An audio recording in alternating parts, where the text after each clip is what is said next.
to see in 2025. Ladies and gentlemen, as you are aware, tremendous progress has been made in setting up the oil-related infrastructure, including the East African crude oil pipeline, Kabalega Industrial Park, and international airport, and the oil drilling equipment in the Albertine Graben region. On the mining side, government has discovered the first deposits of metallic minerals that are under exploration. These include 15 million tons of gold at Busia, approximately 300 million tons of indicated iron ore reserves, over 1 billion tons of marble in Karamoja, and an estimated 3 billion tons of kaolin and bentonite in Kaiso-Tanya, among other valuable resources. This wealth of natural resources presents enormous opportunities for revenue generation through taxes, royalties, and other revenue payments. As you are aware, the signing of the FID in the oil and gas sector has resulted in huge capital inflows amounting to $15 billion, making it the most valuable project, not only in Uganda, but also in the entire East African region. This is not to mention the additional benefits that will flow, including employment opportunities. You see, when this take place, there will be direct opportunities, indirect opportunities as well. So when you are setting up this industry, many people come, there are workers, employment, but there are also people who come and cook for these people. They set up hotels, clinics, and so on. You don't see a direct relationship with the industry, but they are there.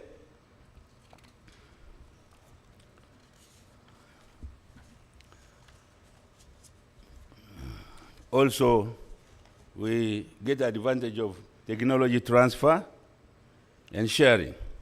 Therefore, the extractive sector offers a very strong pillar for the country's development.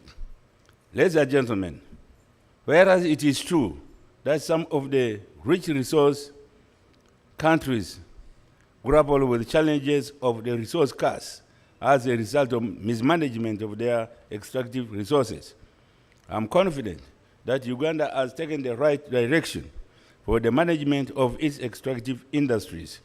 I said because of the strong policy, legal, and institutional framework that is in place to ensure good governance of the sector. The government of Uganda has been at the forefront of ensuring transparency, accountability, and good governance. We have various laws in place to develop and regulate the oil and gas industry, the mineral sector, and ensure revenue management. The third National Development Plan 3 underscores the importance of transparency, accountability, and good governance in management and development of extractive industries. The NDP recognizes Eiti framework as an appropriate mechanism that can help to enhance transparency and accountability in the extractive sector. I want to express my confidence in the future of Uganda's extractive industries. I am confident that by continuing to work together, we can harness the potential of our natural resources for the benefit of all Ugandans, and this will ensure that no one is left behind. Initiatives such as the Eiti help to build trust between government and relevant stakeholders, promote investor confidence, and create a favorable environment to discuss and address the challenges identified. Finally, ladies and gentlemen, as we launch this spot, I encourage all of you as stakeholders to embrace this initiative and to appreciate its relevance and findings. Let us use this forum to align our efforts with the principles of transparency, accountability, and sustainable development. With these remarks, I wish to commend all of you and our development partners for supporting the EITI process. I extend my gratitude to the multi-stakeholder group of EITI for steering the ITI implementation process and organizing this very important event. I thank you for winning our country.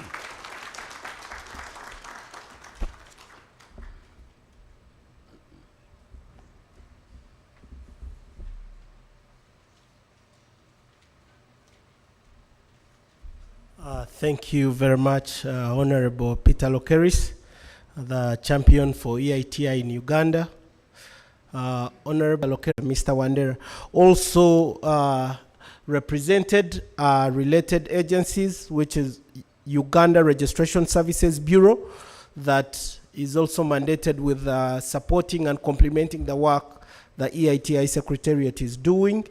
And with us is an officer in charge of registration at URSB, Ms. Namuli Catherine Mugerwa. You're welcome, Catherine. Yeah. So I would like to now welcome the ambassador of the European Union delegation to Uganda, His Excellency Jan Sadik. You're welcome.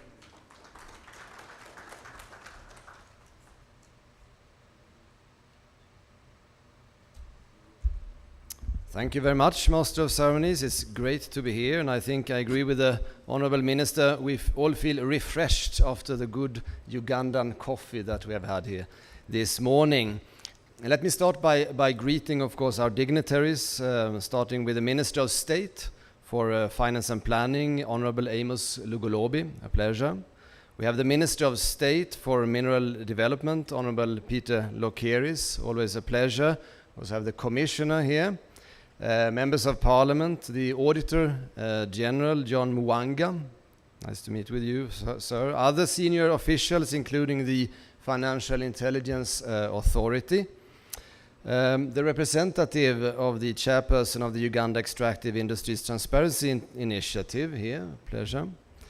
Development partners, I've seen the head of the IMF, we have the World Bank here, GIZ, and the chargé of the Norwegian embassy. And let me say that I'm congratulating Uganda to take advice from Norway, because they're a role model in this area in the sound management of oil resources.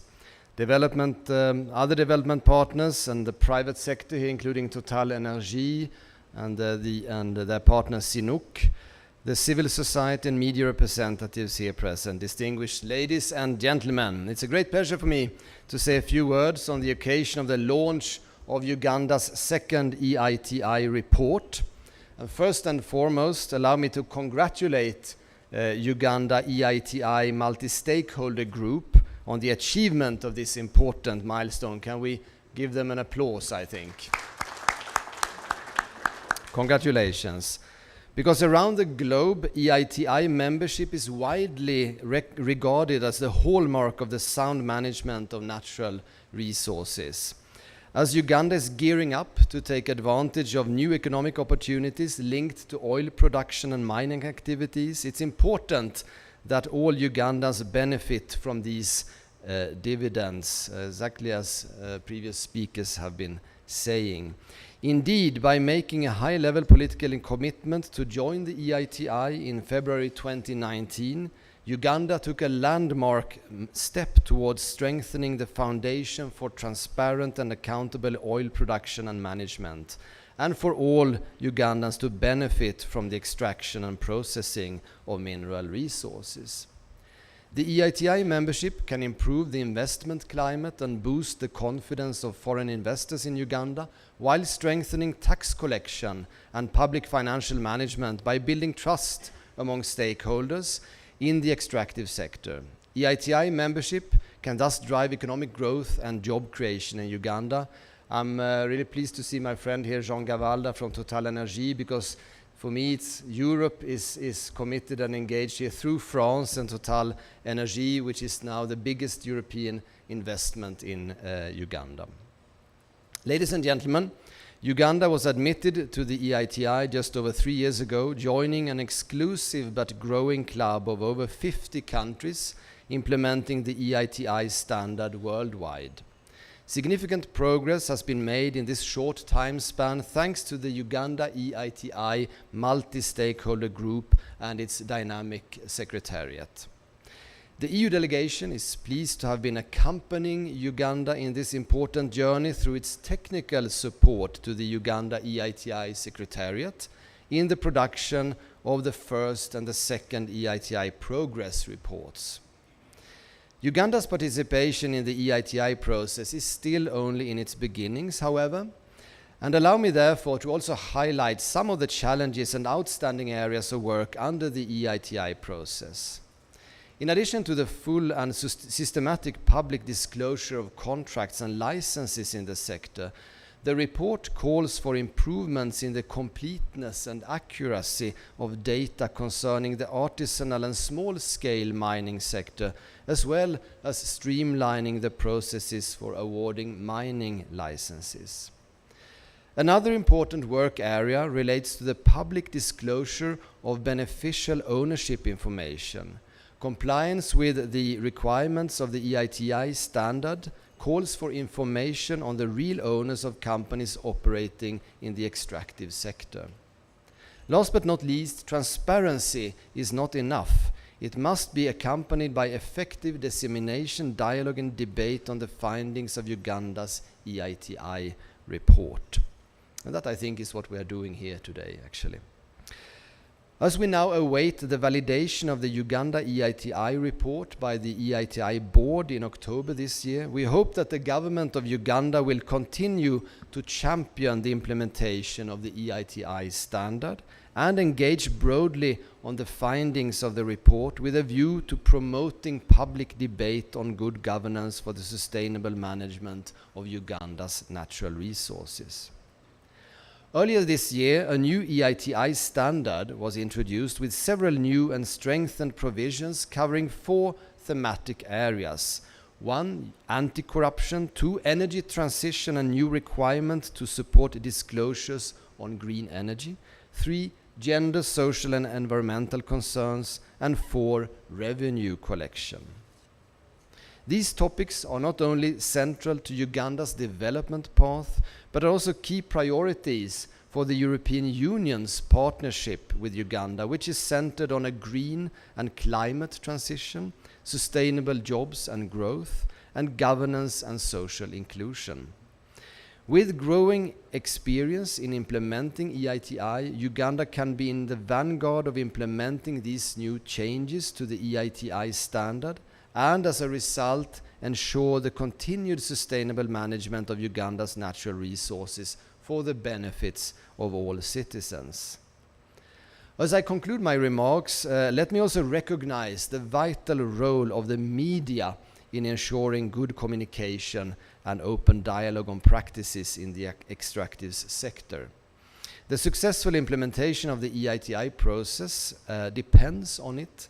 And as we are gathered for this launch event today, we hope that media participation in EITI implementation will help set the foundations for a core of journalists who are equipped for regular and wide dissemination of EITI findings in Uganda and public information on this important but also complex process. Finally, let me applaud once more the efforts of all stakeholders involved in Uganda's EITI journey, be it the national authorities, the private sector, or civil society. The tripartite coalition is a testimony to the fruitfulness of joined-up efforts in the promotion of accountability and transparency in Uganda's extractive sector. Thanks a lot once more for your attention, and I look forward for a successful event. Thank you very much.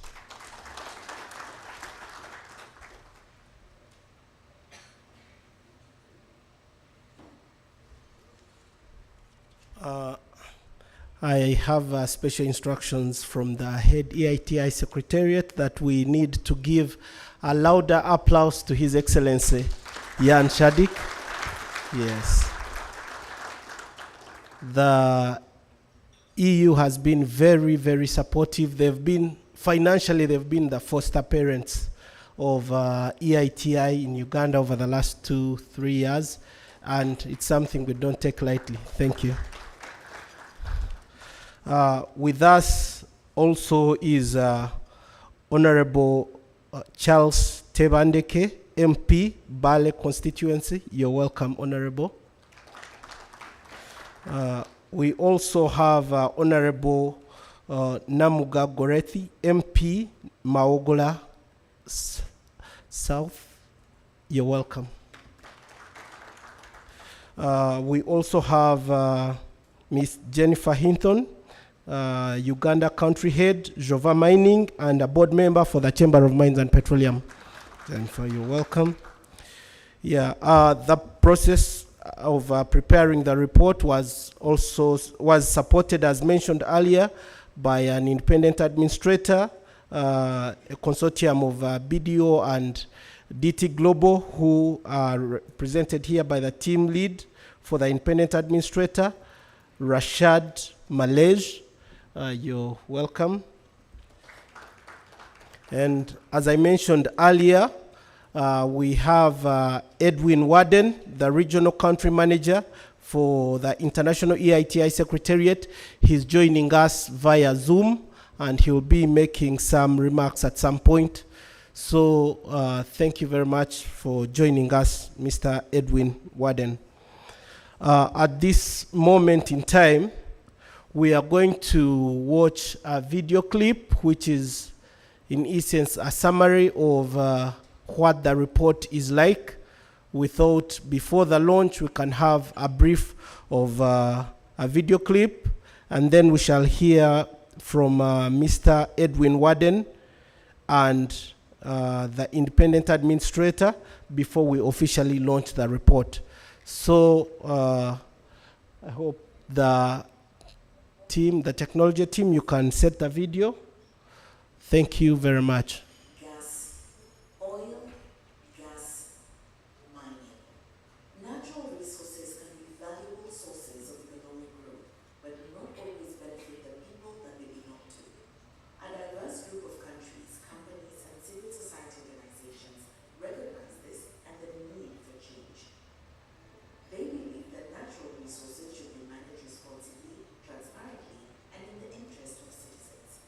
There is a need for openness, transparency,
These are all issues that will still be important even in the energy transition.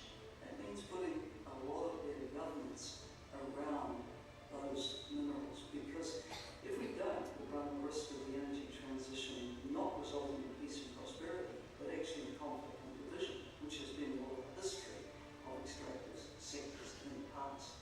So through EITI and with the support of the EITI processes and standards, we have to aim to do much better.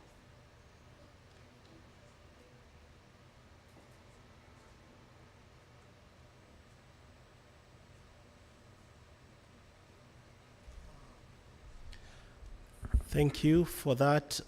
We have Mr. Edwin Warden online, representing the International EITI Secretariat, to say a word and shed a little more light on the video we just watched. But we can all see what EITI is about beyond just the revenues. The 2023 standard has extended this conversation to social issues, the environment and natural resources, gender. So there is a lot of diverse aspects to EITI now beyond revenues, which are always the center of the conversation. In the house with us, we have executive directors for different civil society organizations. Allow me to recognize Dr. Arthur Bainomjisha from Accord. Thank you. Mr. Julius Mukunda from Civil Society Budget Advocacy Group. Mr. Henry Bazira from Water Governance Institute. Ms. Winnie Ngabirwe, Global Rights Alert.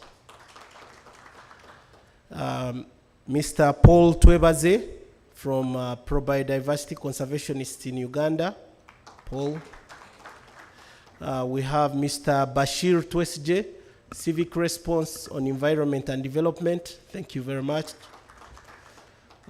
Regina Navuga from Siatini. You're welcome.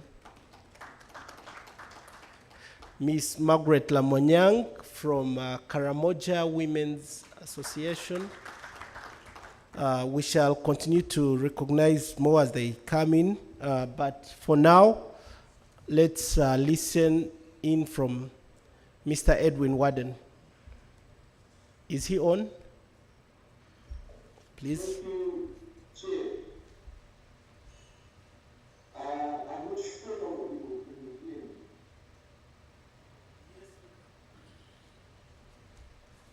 Yes, we can hear you, Edwin. Thank you very much. Good morning. My name is Julius Makole. I'm the Regional Director for Anglophone Linguistic for Africa at the EITI International Secretariat. I do have online my colleague Edwin Warden, was the country officer for Anglophone Linguistic for Africa at the EITI International Secretariat. Allow me to recognize the presence of honorable ministers with us today, the Minister of State, Finance, the Minister of State for Energy and Minerals Development.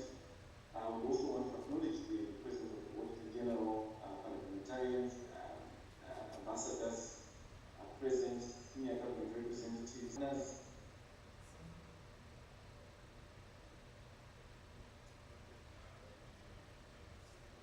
through various platforms. The diversity in the room is something that the EITI fosters. So distinguished guests, ladies and gentlemen, on behalf of the Executive Director of the EITI, Mark Robinson, I'd like to congratulate you on this significant milestone, publishing Uganda'S second EITI report covering the fiscal period 2020 to 2021. The launch of this report is in no doubt a culmination of significant work over many months, and in this respect, I would like to echo previous speakers and note that we commend the Uganda EITI Secretariat, the multi-stakeholder group in its entirety, reporting entities themselves. We have to submit the data and the information both from industry and government.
they come with heightened expectation. All these factors make it particularly important to be transparent and accountable to the extent possible. In this regard, I commend the government of Uganda in implementing the Eiti and going ahead to produce these reports even before first order. As you will see going through the reports that will be launched today, it represents the most aggregate and comprehensive overview of Uganda's mining, oil, and gas sectors. The report is based on a global standard, but is through and through locally implemented, as has been highlighted by previous speakers. It is a composite disclosure of the legal and policy framework, licenses issued, whether they've been issued according to the relevant laws, all the revenue streams, all the data on production and exports, and also highlight where the link gets in terms of disclosures. And as already mentioned by the ambassador, there is some work to be done on areas such as beneficial ownership disclosures, contracts disclosures, and others. Chair, the report provides a wealth of financial and non-financial information across the extractive sector value chain, and notably explores the government's commitment to mobilize the artisanal and small-scale mining sector through the recent enactment of the Mining and Minerals Act of 2022, which is, in our view, a very good piece of legislation. I ask that you not look at this report not as an endpoint, echoing again what has been said by the Minister and the Ambassador and others who spoke before me, that this is a milestone, it is not an endpoint. It is a milestone and a marker as the country continues to make progress towards improving its governance of the sector. The Eiti report, in our experience, serves various purposes, and I will highlight a few of those. One is that it acts as a diagnostic. So it highlights what was done and whether it was done the right way, but there is still a lot of work that government entities and different stakeholders have to do to make sure that the laws and policies, where there is need for reform, are informed and the practice matches the same. It allows for the private sector to demonstrate the contribution to the economy, and this is very important, particularly where there is a high level of mistrust across different stakeholders, or where there is a heightened expectations. Civil society can use this data to hold companies and the government to account and to have a healthy public debate. As it has already been mentioned, Uganda undergoing space validation under the Eiti, 2019 Eiti standard in October 2023, and the International Secretariat will be gifting permission to consult with different stakeholders as part of this assessment under validation. As we commend progress made, I want to emphasize the importance of credible, timely, and up-to-date information. As you all agree, outdated information has value, but that value is limited, particularly in a rapidly changing world. We strongly urge, therefore, the Ugandan government and companies to work with the multi-stakeholder group to move towards a more systematic and timely way of disclosing data, be it contracts, beneficial ownership data, revenue, environmental data, and so on and so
Thank you very much, Gilbert Makore, the Regional Director, Anglophone Africa for the EITI Secretariat.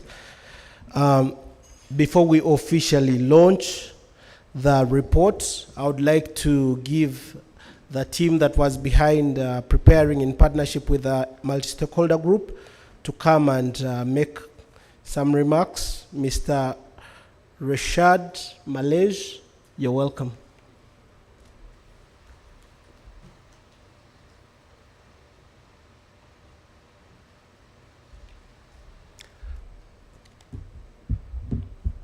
Hello. Honorable Ministers, Excellence Ambassador and High Commissioners, members of the multi-stakeholder group, good morning everyone. My name is Rashid Malej. I'm the team leader of the Independent Administrator. I had the honor to prepare the first EITI report for Uganda, and we had also the privilege to prepare the second EITI report for Uganda. When we first started this challenge for the first year of the country, we were expecting to face the same challenges that we do in other countries, like facing people who do not really understand the matter and the objective, as well as some principles regarding the international good practices. But we were positively, really, I remember, it's more than a year now, maybe a year and a half ago. I remember we were surprising by the high professionalism of the multi-stakeholder group members, as well as the Secretariat and the different authorities. We believe we faced a very advanced system in Uganda. We know, we always say African countries are developing countries and we are not yet there, but we were really positively surprised by what we found on the ground. The multi-stakeholder group was already split into different committees, and each committee was responsible for part of the EITI job, like people. There was a committee responsible for the contract disclosure, a committee for the beneficial ownership, and so on. So also we should not forget the professionalism that we faced from the Secretariat support. It was key also to achieve this milestone of having also the second EITI report finalized. I've been personally in helping countries implementing EITI and producing EITI reports for over a decade now. And from technical side, from technical point of view, I think that Uganda has really achieved a lot. What we found that, and it is also all of these matters have been documented in the EITI report. We find like some of the achievements, we cannot of course detail all of them here, but we can simply mention the achievement of URSB. I don't think, we do have members from URSB here, I recall, in building the database for what we call the beneficial ownership. And you know all what we mean by beneficial ownership. It's key matter that we know the natural people that are behind the activities in managing and exploiting the natural resources in the country. So URSB made really huge steps in this matter. We also saw the IT system of URA, the Uganda Revenue Authority, and what is good here that URA is collecting all the revenues of the country. It's all centralized in one single system. We also saw and witnessed the system used by DGSM in managing the licenses, from the awarding to the cadastral system and communicating with the different license holders. All of this systemized procedures helps a lot. And from my side, I believe that this would help Uganda to not only achieve the EITI standard objective, but hopefully, and I'm confident it will be possible to go beyond the standard as it has been done in other developed countries. Thank you again for your attentions. These are just quick remarks, and then we will go later through the presentation of the EITI report. Thank you all.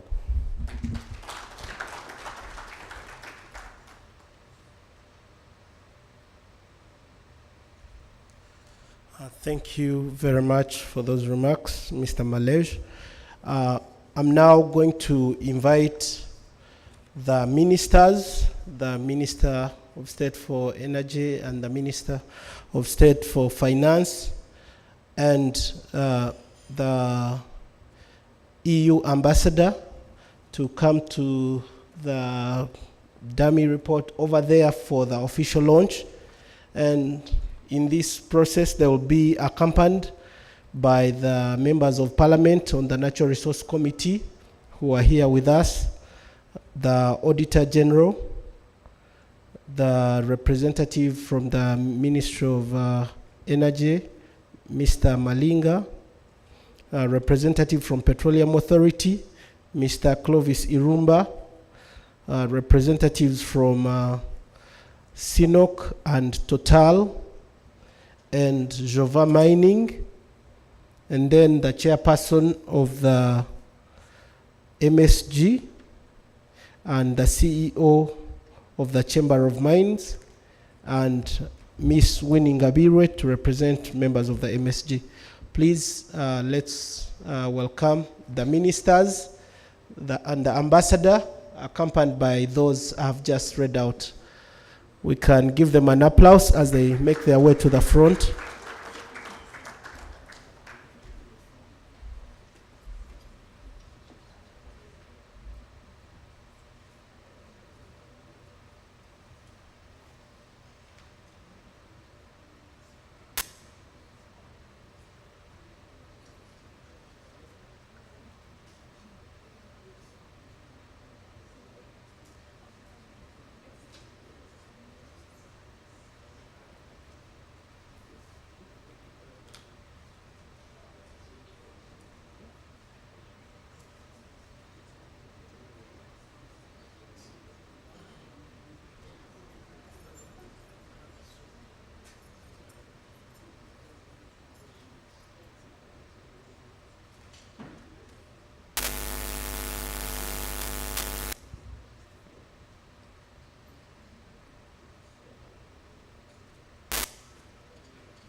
Thank you. As we take our seats, we are now going to have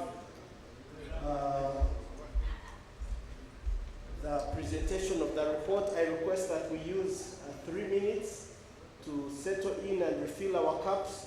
The next item is going to be presentation of the full report by the independent administrator and the head of the EITI Secretariat. So let's use 3 minutes to refill our cups if you need coffee, and we shall have the presentation.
Pone haka.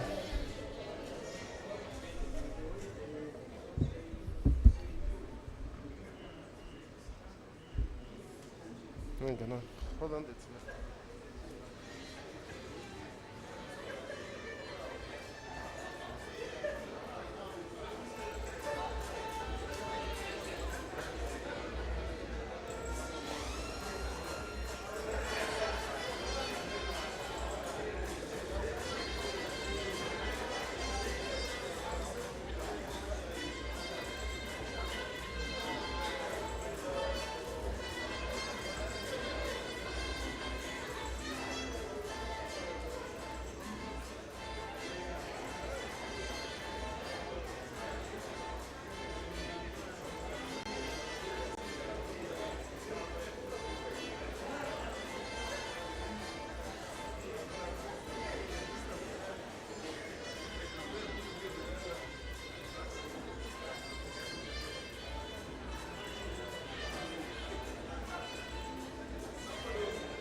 Thank you very much for resuming your seats.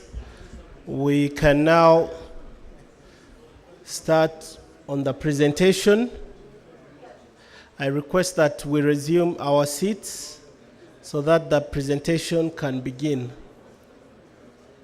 Thank you. Thank you. Thank you. So let's put our hands together and welcome Mr. Malej, the head of the independent administrator. Please. Thank you. It's fine. Maybe if we come back to the presentation. Thank you. So in today's presentation, we'll try to go briefly through the different areas covered in the EITI report. And basically, we will go through the EITI Uganda reporting process. Then we go through a brief presentation of the different revenues collected. Then the reconciliation scope. Then the contribution to the economy. That means how much the extractive industries are contributing to the Uganda economy. Then the production and exports data. Then the reconciliation results and recommendation. These are small snapshots of the EITI report for Uganda, and it's not all. Of course, the EITI report goes beyond that, and there are many contextual data in the EITI report, like data regarding the revenue allocation, data regarding the mining licenses, the license holders and the areas, and so on. So, for the EITI reporting process, if we can simplify it, it goes through 6 phases. So the first phase is just general awareness, and we try to understand, the independent administrator try to understand how significant is the mining and oil and gas sector in the country, who are the main players, and how much revenues is generated, and from which activities exactly. And all of this are documented in a scoping study, which is the second phase. The scoping study has to be approved by the multi-stakeholder group, which is the unique body overseeing the EITI implementation in the country. And then, once the scoping study is approved, there should be a capacity building, which is a training workshop for the government agencies and the companies in order to train them on how to fill in the reporting templates. After that, data collection, which is phase number 4, where we try to gather the reporting templates from the authorities and reporting templates from the companies. For the companies, they will report how much did they pay to the government, and the government will report directly to the independent administrator how much did it receive during a particular fiscal year. So this is the data collection phase. After that, there is phase 5. Basically, what was paid by company should be equal to what was collected by the authority, by the different government agencies. However, it's rarely the case. There will be always discrepancies. This is why there is phase 5, where we try to investigate any discrepancies that arise from the data collected from companies with those collected from the government.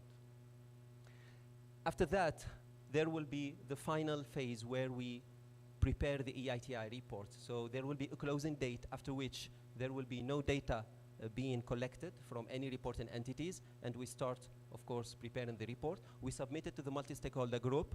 They need to review it, comment on it, and endorse it. For the second EITI report, so the total revenues from the extractive industries are 241 billion shilling. 241 billion. And 75% of these 241 billion comes from the oil and gas sector. And we see here that despite the oil and gas sector is still at the exploration stage, there is still no production yet. And it's already 75% of the total revenues of the sector, which is significant. So we expect once Uganda will enter the production phase, hopefully, it will be, the mining sector may even disappear in percentage. It will be very, very small, as we saw in other countries, such as Nigeria. Then we also see that the revenues from the extractive sector, 96% of it is collected by URA. So this is why it's very important. The system in Uganda is a centralized system. The Uganda Revenue Authority is the government, unique government agency collecting revenues on behalf of the government. And 4% is social and environment expenditure. As you may know, the EITI standard requires the companies operating in the extractive industries to declare the social expenditures. And it means the social contribution. The social contribution can be mandated by the law or can be voluntary. And both of these are representing 4% of total revenues, which is significant. It is significant. If we also, the report highlights the top 5 companies. As you know, and for people who read the report, and even for people who didn't, the report documents these total revenues and try to split it by company. So the top 5 companies are Total. So Total is represented on its own 49% of total revenues collected from the sector, 49%. Then we have the second one is Tullow. Tullow is collecting 28% of, 12% of the total extractive revenues in the country. And then it comes in the third one, where we have Tororo Cement, where we can see the mining sector. Tororo Cement is a cement factory, so you may wonder what does it do there? Tororo Cement, it extracts minerals in order to produce cement, and it needs also a license for that.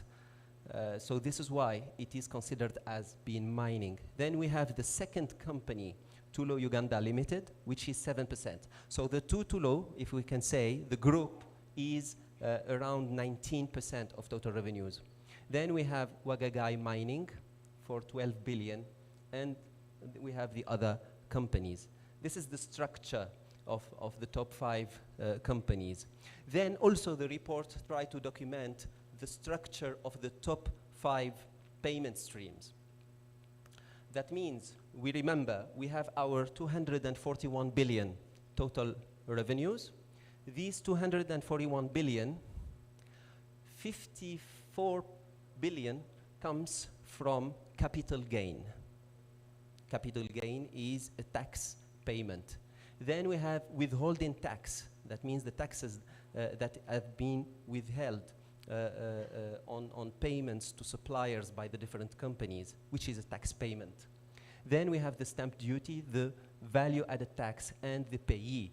The payee, it means the tax that has been withheld on the salaries and wages of the different staff of the companies.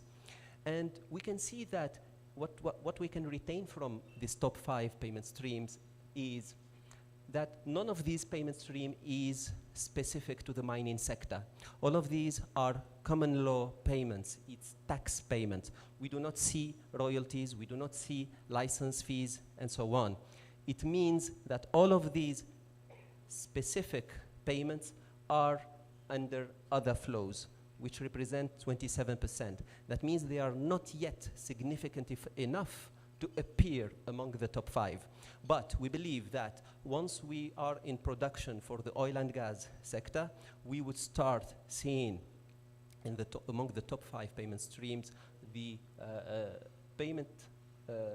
non-tax payments specific to the oil and gas extracted. In terms of the reconciliation scope, as you may all know, the players in the country, the players in the mining sector, in the oil and gas sector, there are many, over 100, hundreds in fact. We have hundreds mining license holders. The EITI report cannot ask hundreds of companies to report how much did they pay. It would be too much and too extensive work to be done. So this is why there should be a scope. A scope that means we focus on the biggest players only, and we ask those biggest players to report on how much did they pay to the government, and also we ask them also other contextual data that are also documented in the EITI report. So this time around, from the mining sector, the MSG, the multi-stakeholder group, retained 8 mining operators. 8 mining operators that are Tororo Cement, Himan Cement, National Cement Kampala, Cement, Goodwill Ceramic, Wagagai Mining, Mota Angel, and Virat Alloys. And also the MSG retained 4 oil and gas companies to be in the scope of the EITI report. Only 4. There was a 5th one back at that time. However, unfortunately, the company left the country, so we could not include it in the EITI report. And those companies, 4 oil and gas and 8 mining, represent 70% of total revenues from the extractive industries in the country. So 70%, which is good enough, not bad. But the MSG is the body that decides of the materiality threshold. So, as you may know, it is required by the EITI standard that there should be an assessment of the quality of the information included in the EITI report. Is it good information? Is it reliable? And is it comprehensive? So, part of this assessment, and it will be you will see it in the executive summary of the report, we say that all government agencies submitted their reporting templates, which is good. And also, all companies included in the reconciliation scope submitted their reporting templates. Because remember, EITI is not a law. So companies can say that we do not comply, we do not submit reporting templates. But the companies included in the scope, these 4 oil and gas companies and the mining companies, really have been engaged actively in the EITI process, and which is the second pillar of the EITI standard. So they all submitted their reporting template, which is an achievement on its own. So this is why the assessment, we conclude that all significant contributions made by the entities, government and companies have been comprehensively covered in the EITI report, which is very good, in fact, assessment. The second assessment, the first one is comprehensiveness. The second assessment is about the quality of the information. As you may know, EITI requirement number 4.9, it says there should be an assessment if the information went through a credible, independent audit applying international audit standards. So we should assess if the information has been audited or not. And here, we can say for the government side, there was a very huge, in fact, contribution from the Audit General, and the Audit General was able to certify all reporting templates submitted by the government. And this is why I think he deserves an applause on its own. Thank you. It is an achievement. And also this allowed us to conclude on the second side of this assessment, which is from the extractive industry. So the extractive entities, only 32% of them complied and were able to certify their reporting templates. You may wonder, certifying reporting templates is not as easy as you may think. It is a process, and there are also hidden costs behind it. And also, we should not forget the time frame. So it was challenging for companies to do it. However, since that, all of the companies revenues have been reconciled with the government revenues. 99% of the company's payment have been reconciled with the revenues of the government. So this is why we can conclude that the total revenues of the sector went through a credible independent audit applying international auditing standards, which is very, very good assessment. Then also the EIT, as part of the EITI standards, there should be an assessment on the contribution of the extractive industries in the economy of the country, in the economy of Uganda. And the economy, it means how much contribution to the GDP, to total employment, to exports, and to the government revenues during the fiscal year in question. And here we can see that 1.8% of the GDP comes from the mining sector, which is higher than the prior year report, EITI report, which was 1.6%. All of these are statistics. There is no much to do about it, and we will talk about them later. Also, we can see that the contribution to employment is 0.01%. It's almost nothing. And the contribution to the exports, of course, when we talk about exports, we are talking about only the mining sector, because there are no oil and gas yet in the country. So it's only 0.01%. And then we have the contribution to the government revenues, which is 0.6%. These, in our opinion, are very, very low rates. And we believe that the actual number should be higher. These are based on statistics documented with the sources. All of the methods, how these have been calculated, are documented in the EITI report. However, we believe that the raw data should be improved. This is why there are recommendations on how to improve the quality of these data. Also, there is another side that Honorable Minister touched onto earlier. There should be some work from the authority side in order to improve also the governance of these sectors and to improve actually these numbers really on the ground. Also, the EITI report highlights the production data. Of course, when we talk about production, we will be focusing only on the mining because the oil and gas is still at the exploration. And here we can easily see that the major let's say produced mineral is not gold, it's not diamond, but it's marble. And do not be surprised. We saw in other countries, like even the rock aggregate was the main mineral being produced in the country. However, we should not forget that gold is being extracted. The 10% gold that we are speaking about here is the gold that has been declared. Okay, it's the gold coming from the formal sector.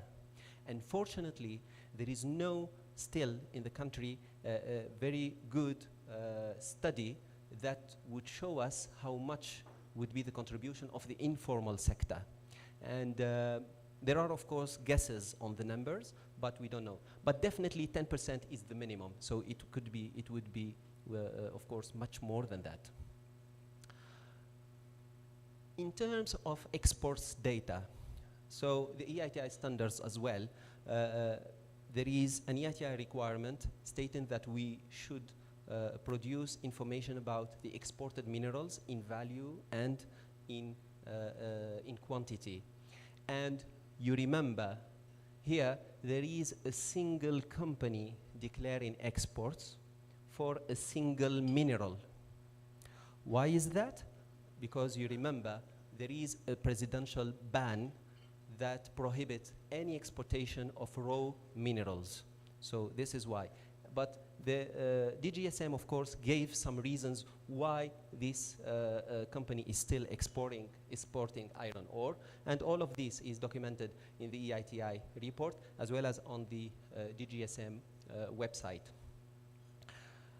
In terms of exports of gold. So the gold being exported only by the refineries, you remember. So there is a ban, we should not export any raw gold. So the refineries, as per the URA data from customs, coming from customs, we have 39 kilogram of gold that have been exported during the fiscal year 2021. And the value of this is 8,969 billion, the gold being exported from the country. However, there is an issue here, because you know that refineries in Uganda are not exporting only gold that have been extracted from the country. They are also importing gold. So this is why there is difficulty to know how much gold extracted from the country has been exported.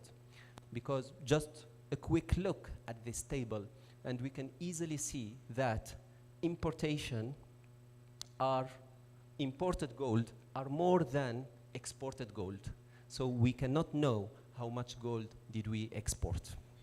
And all of these analytics are documented in the EITI report, and there are recommendations on how to improve these data in the future. Also, part of the report is contextual.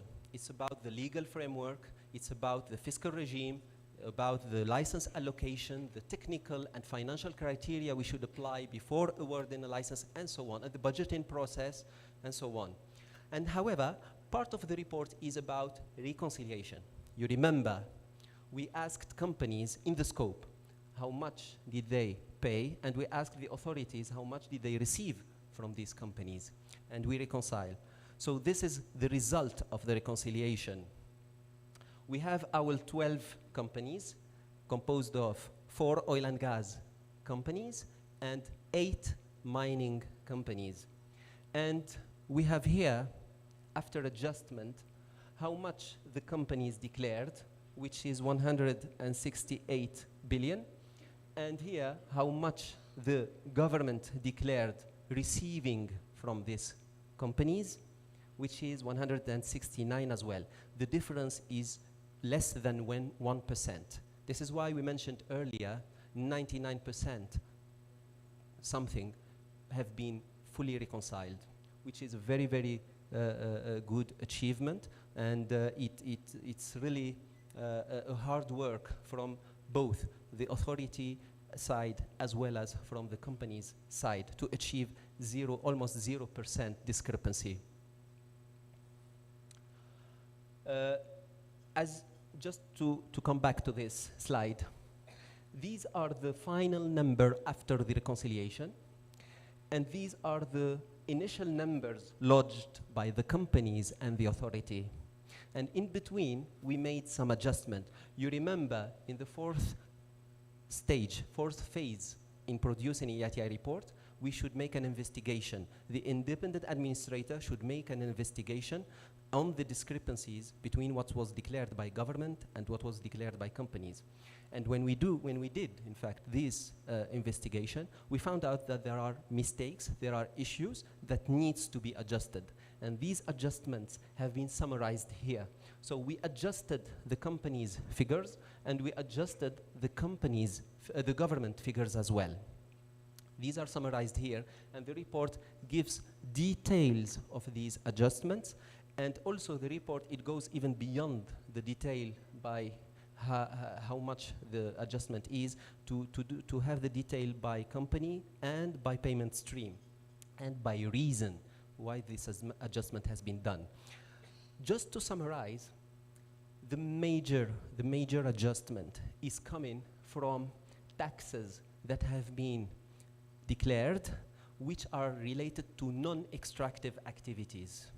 Taxes related to non-extractive activities. Why is that?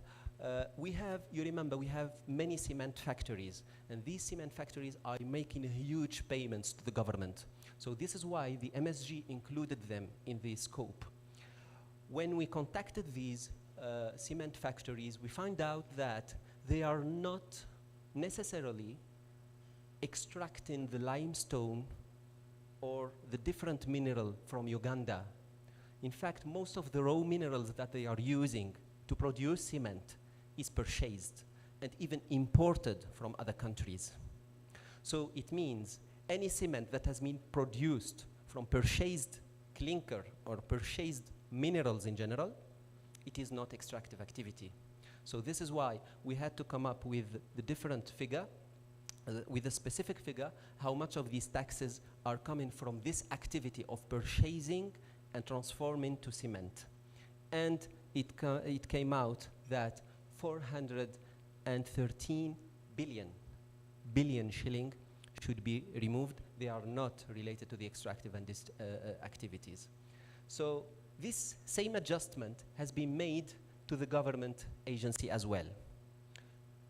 As you may know, Uganda Revenue Authority just have the declaration, the tax declaration from the companies, but they do not know how much of these taxes come from such activity and how much of these taxes come from extractive and non-extractive activity. This is why the reconciliation from an independent administrator, it is required in order to come up with the right figure and make the right adjustment. All of these are documented in the EITI report, and the EITI report is not meant to be used by professionals or to be used by engineers or people, you know, skilled in finance. It should be simplified for common people that have, you know, specialty completely unrelated to understand it. So we tried as much as possible to make simpler and simpler these concepts and how we came up with these figures in order for everybody to be able to use the EITI report. As you may know, this entire process of collecting and analyzing contextual data about the legal framework, about the budgeting process, about the allocation of licenses, and so on, and the reconciliation process, getting in touch with the different government agencies, speaking with companies, and go on site is a hard work. It's quite in-depth work. So in the process, we see weaknesses. We see weaknesses, either from the government side, sometimes from the company side. And this is why it is not necessarily a requirement, but it became a requirement recently. But in order to come up with solutions, we propose recommendations on how to overcome these weaknesses. So this is why the third part of the EITI report is dedicated to recommendations in order to improve the EITI implementation itself in the country and also to improve the governance of the sector as well. And these recommendations, we try as much as possible to summarize them here. It's about updating the data on the contribution of the informal sector. We spoke about this earlier when we saw the gold production, which is only 10% of total production from the mining sector. So also about, there are many recommendations regarding the production details and export data, especially of gold. And we spoke about this earlier, if you remember, regarding the refineries. Also strengthening the process of awarding licenses. It needs, we went to DGSM, and it is part of the EITI, in fact, requirement, number 2.3, D, if I recall well.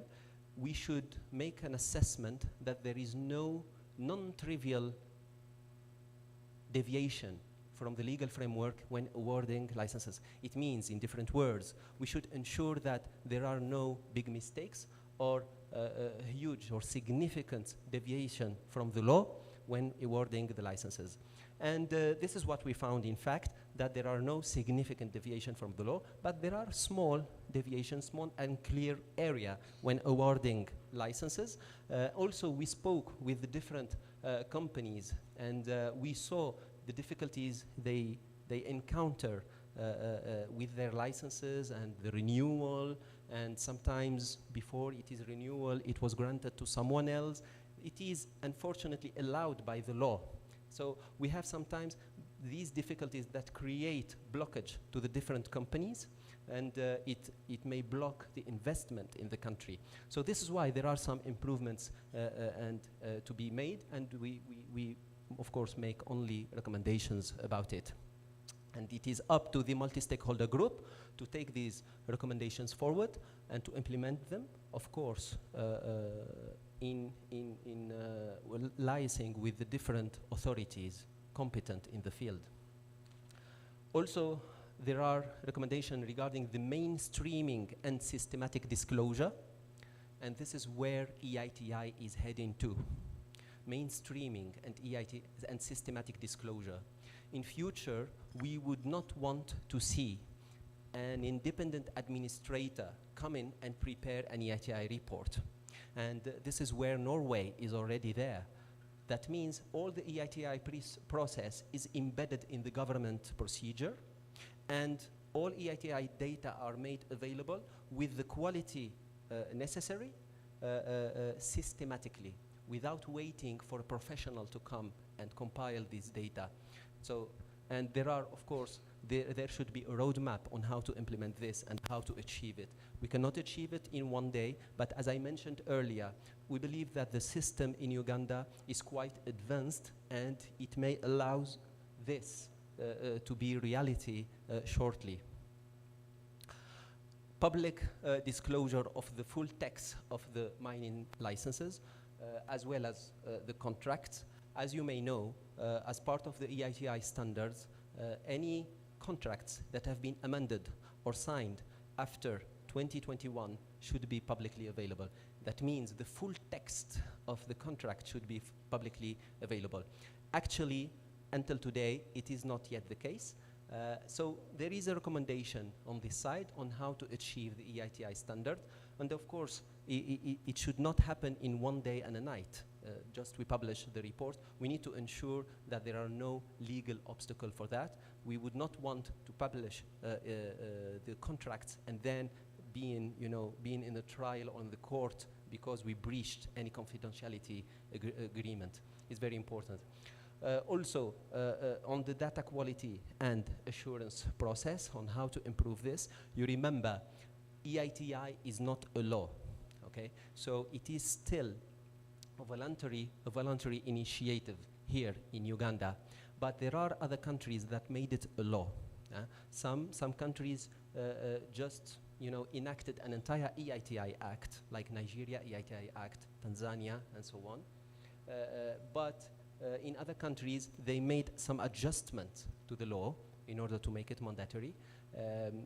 So there is here a recommendation on how to push the participation of the companies a little bit better. Then a final, of course, a final recommendation is about beneficial ownership. URSB made huge steps and huge efforts on compiling the information about beneficial ownership, and there will be also some additional effort to be made after compiling the information is due diligence on beneficial ownership to ensure that these are the right people and not others. So it is all of these steps and efforts have been documented already in the EITI report, but still we are not yet there. We did not meet the EITI requirement regarding beneficial ownership, and there is a recommendation about it. So it's up to the MSG to take these recommendations forward for implementation, to adopt them in their own action plan and start implementing them. So the idea of having a yearly and annual EITI report is to show from one report to another what we call meaningful progress. We made a progress. Maybe we still did not achieve such EITI requirement. However, we are making progress. We are making steps toward these. So these are the major, of course, snapshots from the EITI report. And thank you for your attention. And any questions, of course, are most welcome for this. Maybe I would invite Gloria to also give us some insight on the EITI report.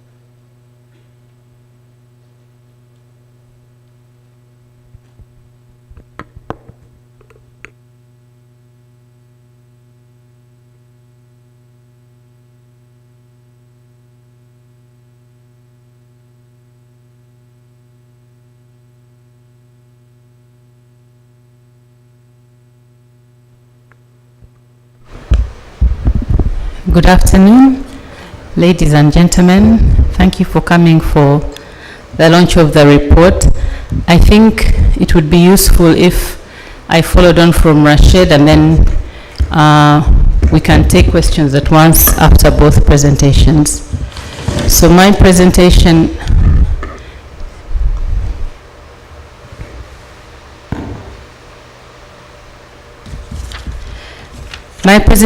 is really a synopsis from the point of view of the Secretariat, which I head, and the multi-stakeholder group, which we serve, of both reports, what have been the key issues coming out of them, and how do we use those issues? How do we use those issues to improve or to address the issues which we consider relevant to the sector? I thought, listening to Rashid's presentation, I thought that maybe one thing that people might not understand is how do we select the companies that whose money we count, to put it in a simple way. So the EIT methodology is that all the companies that hold active mining licenses in the reporting period are the ones which we identify and say these are the companies whose revenues we are going to count. So for the reporting period for this particular report, the second report, which is 2020-21, we went to the Directorate of Geological Survey and Mines in the Ministry of Energy because they are the custodian of this information, and they gave us the list of active mining licenses for the period, and based on that we were able to identify the companies that held those licenses. So with that information we went to URA and said we would like to know. URA incidentally and the Directorate of Geological Survey and Mines are both members of the multi-stakeholder group, so everything is within house and within reach. So from that with our list of companies that held active mining licenses, we were able to go to URA and get the information on revenues. So that is how we get the mining revenue for a particular year, and that is why you see cement companies featuring so prominently, because these cement companies hold active mining licenses. They hold active mining licenses, and you will see them featuring regularly going forward. Their major mineral, if I can call it that, is limestone, because they use it in their production. What they import is clinker. You will recall that I think it is just this week or last week that His Excellency the President has opened a clinker factory. This week he has opened a clinker factory in Karamoja, so hopefully we will no longer be importing clinker. I believe we import clinker from Kenya. So once the clinker, we will be using the clinker from Uganda, then we will be able to, because we will be able to identify their activities as activities that are directly linked to extractives. I'm not seeing my presentation. I'm waiting. It has just come. It was not there. Okay, so Uganda's second EITI report for the fiscal year 2020-2021.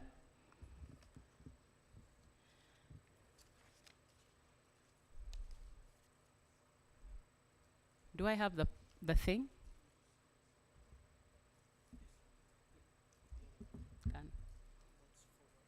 This one. Okay. So we now have two EITI reports. What are the lessons that we have got from those reports? What are the challenges? And what can we learn from them? And when we learn, how do we use our newly acquired knowledge to improve the sector? So as has been being said the whole morning, especially from the International Secretariat, for those of you who were present, EITI really is about the data, which is the information, the disclosure of that data, and then the debate that arises from the disclosure. So you will all know, even for us as an MSG and as a secretariat, when we had just started out on this EITI journey, there were a lot of myths about our extractive sector, and these myths still exist. But with time, we are increasingly able to address some of the myths, separate myths from facts, because increasingly we're getting the data that tells the real story about what is going on in the sector.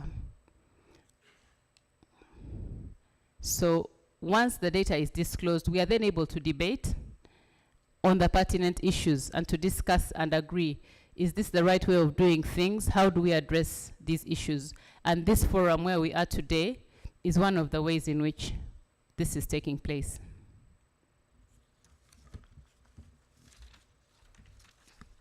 So what is new in Uganda's second report? In this report, as opposed to the first, we have included mining companies in the reconciliation scope. Previously, in the first report, what we did was we only reconciled for oil and gas, for the oil and gas sector. And what is reconciliation? Reconciliation is the process of tallying. I think Rashid also described it. Tallying payments disclosed by the government and the company. So the government says it received this amount of money from this company, and then we also go to the company and ask them, how much money did you pay to the government? So that tallying process of those revenues is called reconciliation. So for the first report, we only did that for the oil and gas companies, which are 4. So that was not, it was not easy, but it was not as difficult as it would be when you consider all the mining companies that hold active licenses for the reporting period 2020-2021, which were actually 688. So we could not tally. And it's not only companies, incidentally, it's also individuals and individuals and companies. So we couldn't tally for all those 688. We set a threshold of 6 billion shillings, and we agreed that we would tally. And when you tally payment amount by payment amount, one by one. It's a very intensive process. We tallied for 8 companies. You can see the 8 companies.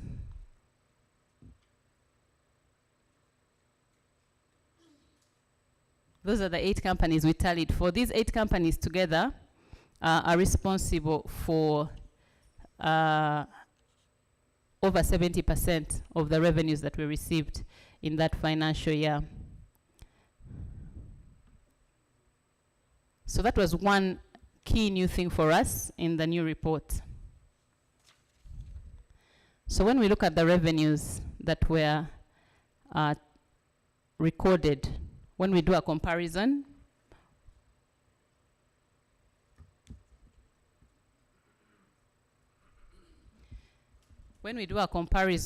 of 2020 and 2021, we see that in 2019-2020, we recorded total revenues of 436 billion, and the breakdown between the oil and gas and mining sectors was 61 for oil and gas and 374 for mining. Then the following year, the numbers, the two sectors, can I say, exchanged numbers. But the main reason for this was, as Rashid was explaining, that in the first year when we did the tally, we included all revenues paid by these companies. And so we also included revenues that are due to non-extractive activities. So this year we were more deliberate and we did not include those revenues, hence the reduction in amount for mining. Oil and gas was boosted by the capital gains tax of 54 billion that was paid by Tallow in the farm down.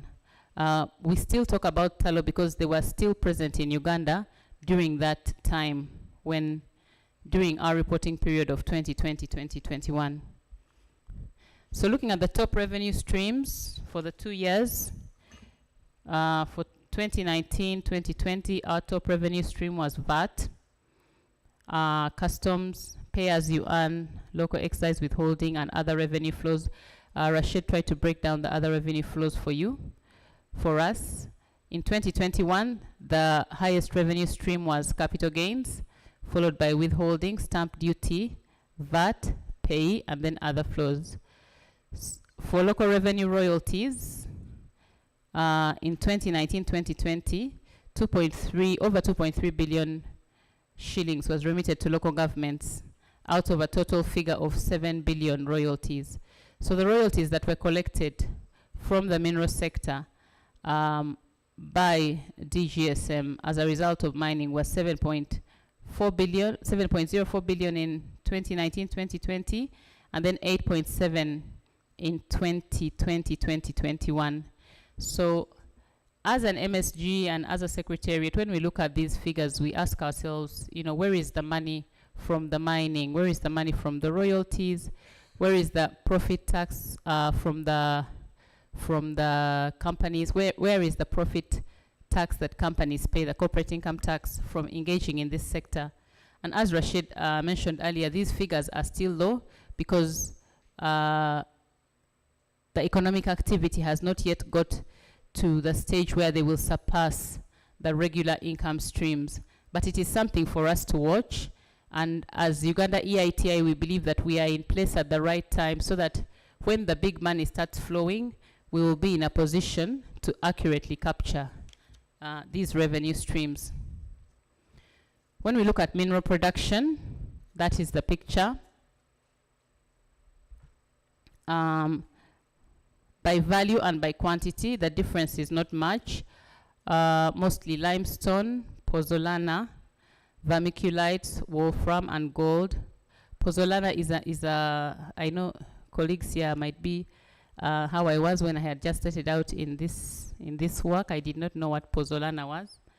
Pozzolana is a mineral that is used in making cement. Vermiculite is also another mineral that is used in fertilizer, I believe. I have my MSG members from DGSM who can educate us further in case people want more questions on exactly what it is that these minerals do. But these are the key minerals that we have in the country. And at the top of the slide, you can see the total value of these minerals. But as Rashid pointed out, there is a ban on unprocessed minerals. So for that reporting period, the only mineral that we had exported was iron ore. Looking at the licenses, we note that there was an increase in the number of active licenses awarded from 103 in 2019-2020 to 158 in 2020-2021. And you can see by license type, exploration licenses are by far the highest category of licenses that we have. And then they are followed by location licenses, retention licenses, and then the mining leases.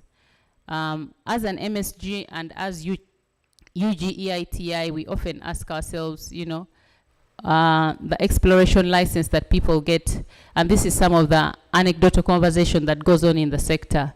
People get exploration licenses and then they stay with the exploration license even when they are mining.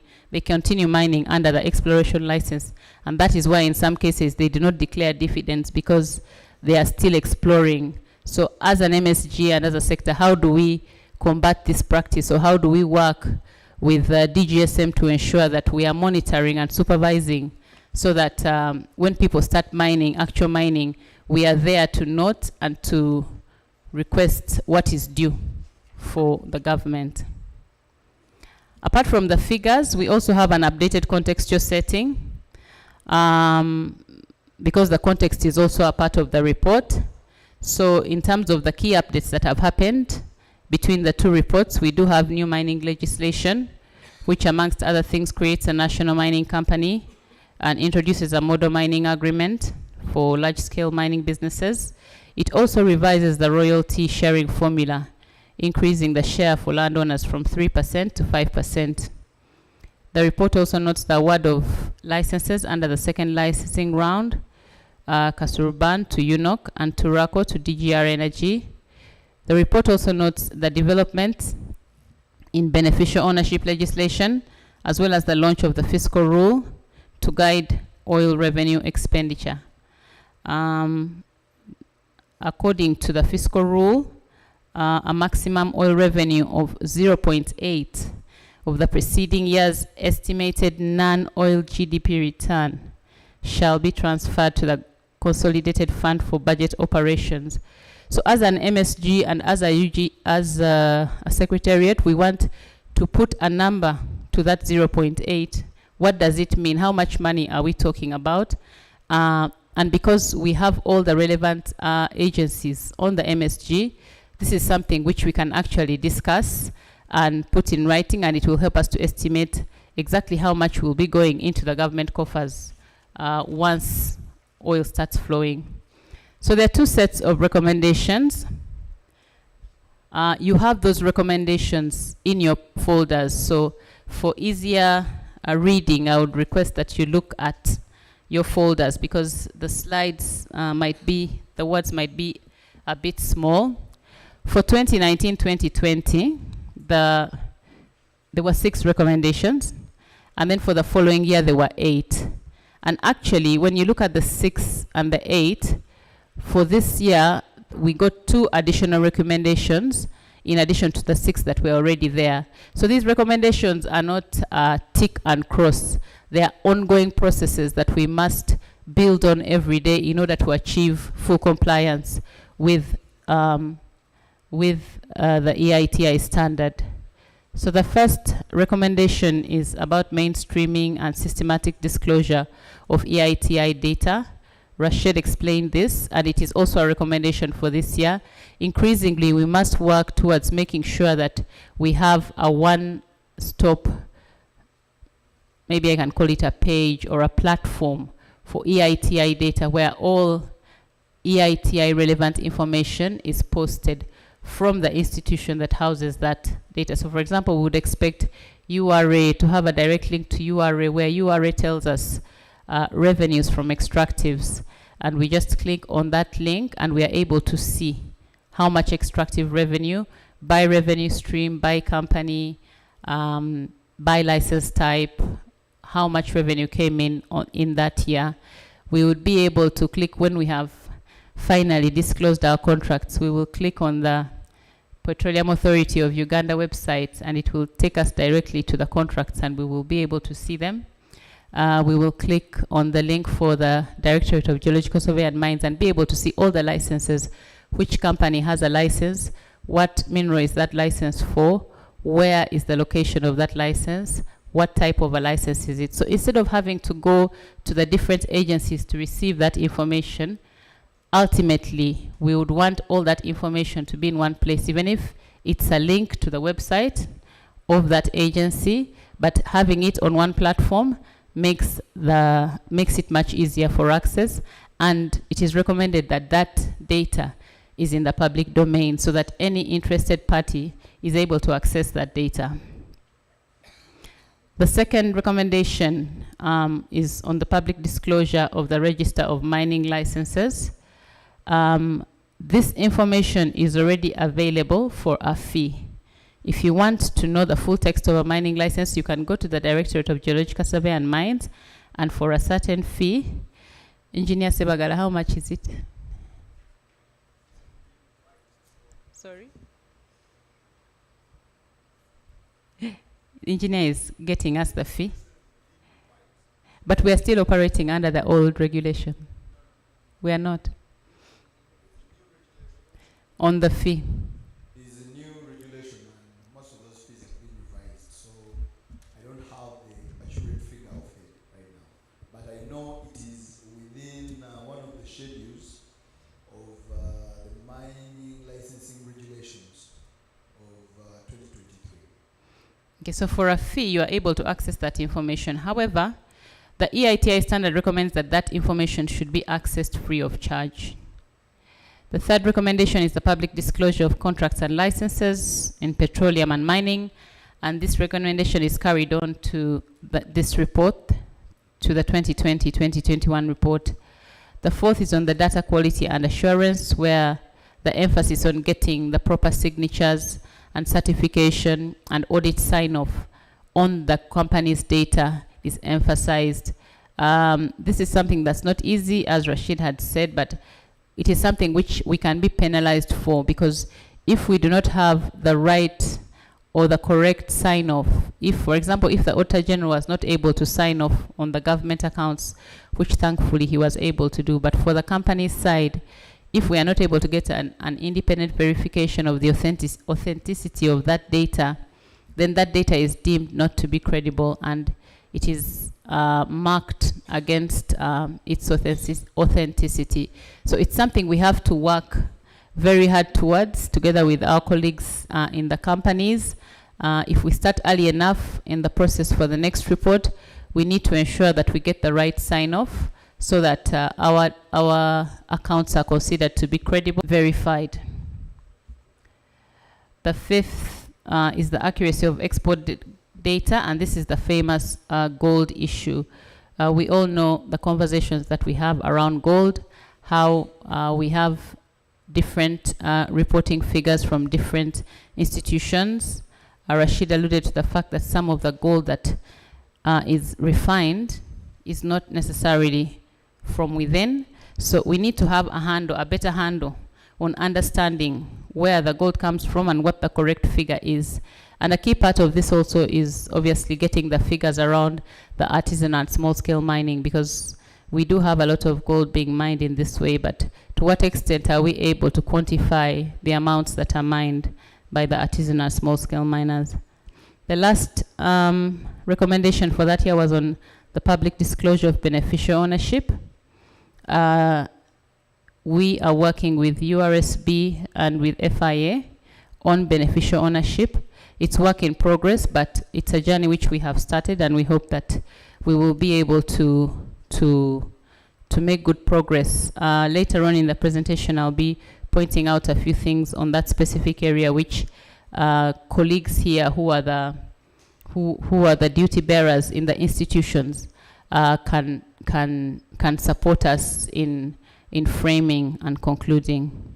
So the two additional recommendations that we got in 2020, 2021, in addition to the 6 that were there before, the need for updated data on the informal mining sector. That was the first recommendation in the new report.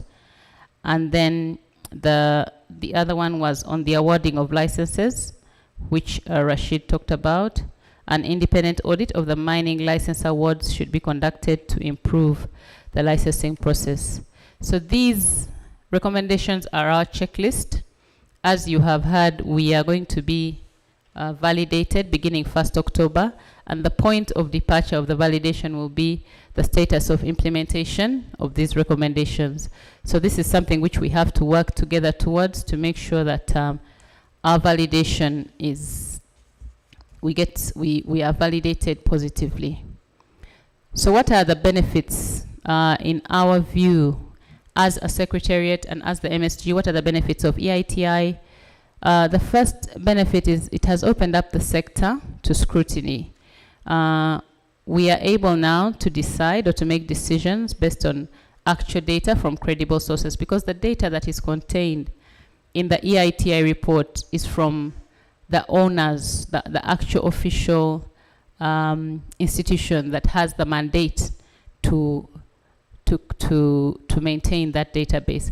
So we do not get data from unauthentic sources. When we're talking about revenues, we get data from URA.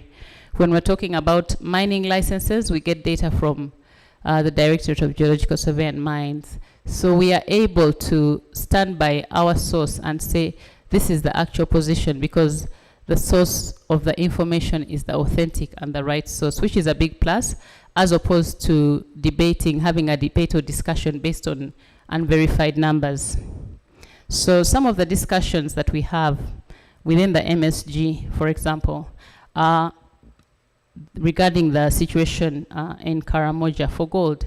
Sometimes we ask ourselves, how is it that in Karamoja we do not have any local government that is earning royalties from gold, and yet we know, we understand. Now, the first anecdotal side is there is gold in Karamoja. Every Ugandan knows that there is gold in Karamoja. So now the EIT side would be which companies are holding active licenses for mining gold in Karamoja, and we're able to get that information from DGSM. And then we go a step further, and then we ask ourselves, are these exploration licenses? Are they mining licenses? What kind of license is it? Because any company that has a license and once it starts mining is supposed to remit royalties. So the fact that there is no remittance of royalties means that the companies which are mining gold in Karamoja are not yet remitting, the license, the type of license that they hold is not yet one for remitting royalties. And so we ask ourselves, because we also go to Karamoja and we ask the people there, and they say, no, for us, every day we see trucks leaving this place. We don't know what is on those trucks. We don't know whether it's gold. We don't know whether it's marble, but we are rich, but we are not seeing, the local governments are not getting the money from these royalties. So as EITI, we take it upon ourselves to investigate further and to look more closely at these licenses, at the companies, and in collaboration with our colleagues from DGSM to find a solution or an answer to the reason why. So as opposed to just discussing anecdotally and saying gold is being stolen from Karamoja, we actually follow the trail, the mining license trail, and say who has a license, what kind of a license is it, and what is our expectation going forward in terms of how we can see local governments benefiting from their extractive resource in that area. The other thing which I think puzzles a lot of us within the MSG and the EITI is, where is the money? There is this coined phrase or adage, show me the money, show me the mining money, where is it? Because now the money I've shown you is value-added tax, pay as you earn, withholding tax. This is regular money that companies pay as part of their day-to-day activities. So where are the royalties and where is the corporate income tax? How is Uganda, which we understand that we are very rich in minerals, so where is the money that is supposed to be coming from these minerals? And so we go back and we look at the figures with URA, and we do see the money is there, the royalties money is there. As I told you, it was around 7 billion. But we also want to understand, is the 7 billion what we are supposed to be getting? Is there a possibility that maybe we should be getting more?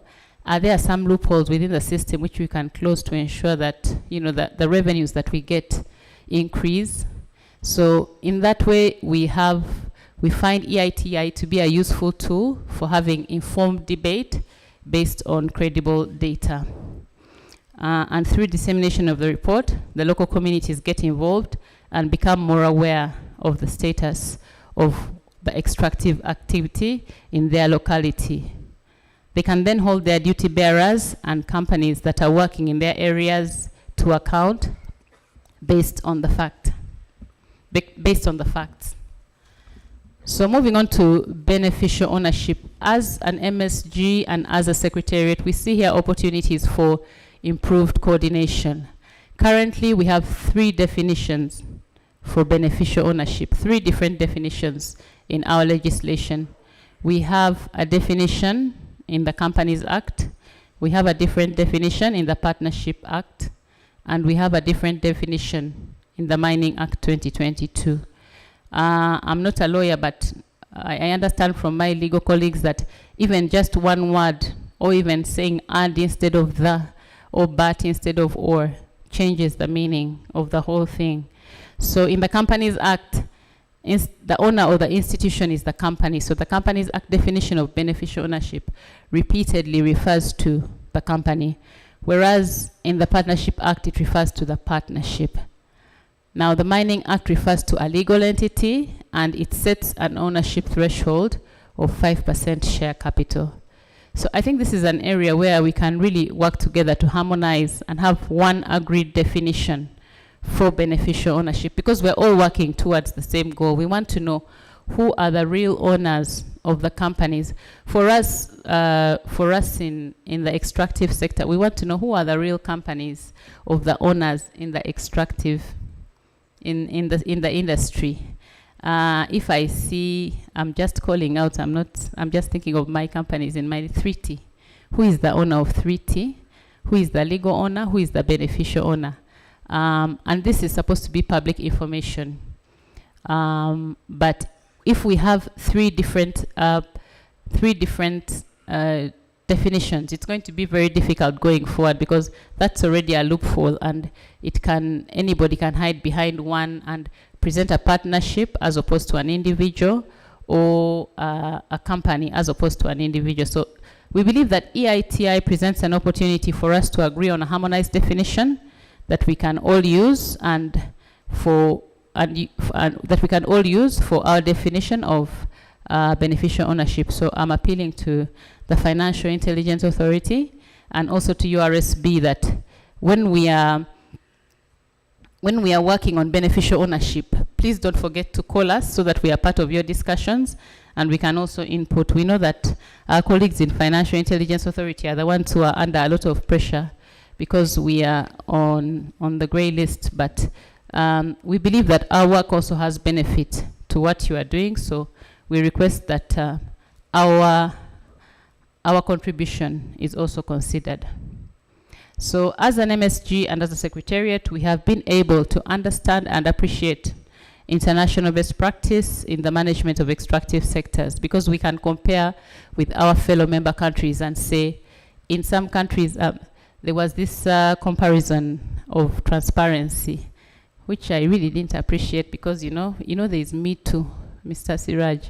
This allusion to female what is not very good, but anyway, whether someone is pregnant or half pregnant or not pregnant, because there are different stages of transparency. There can be different stages.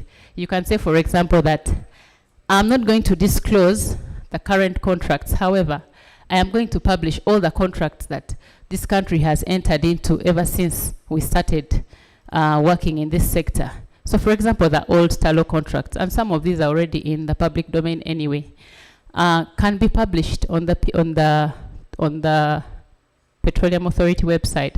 So whereas it may not be full disclosure, it is a step towards disclosure. So I believe this is something which is not either or, and it's not something which can be done all at once, but we can work towards it in steps until we get the final outcome that we wish to achieve.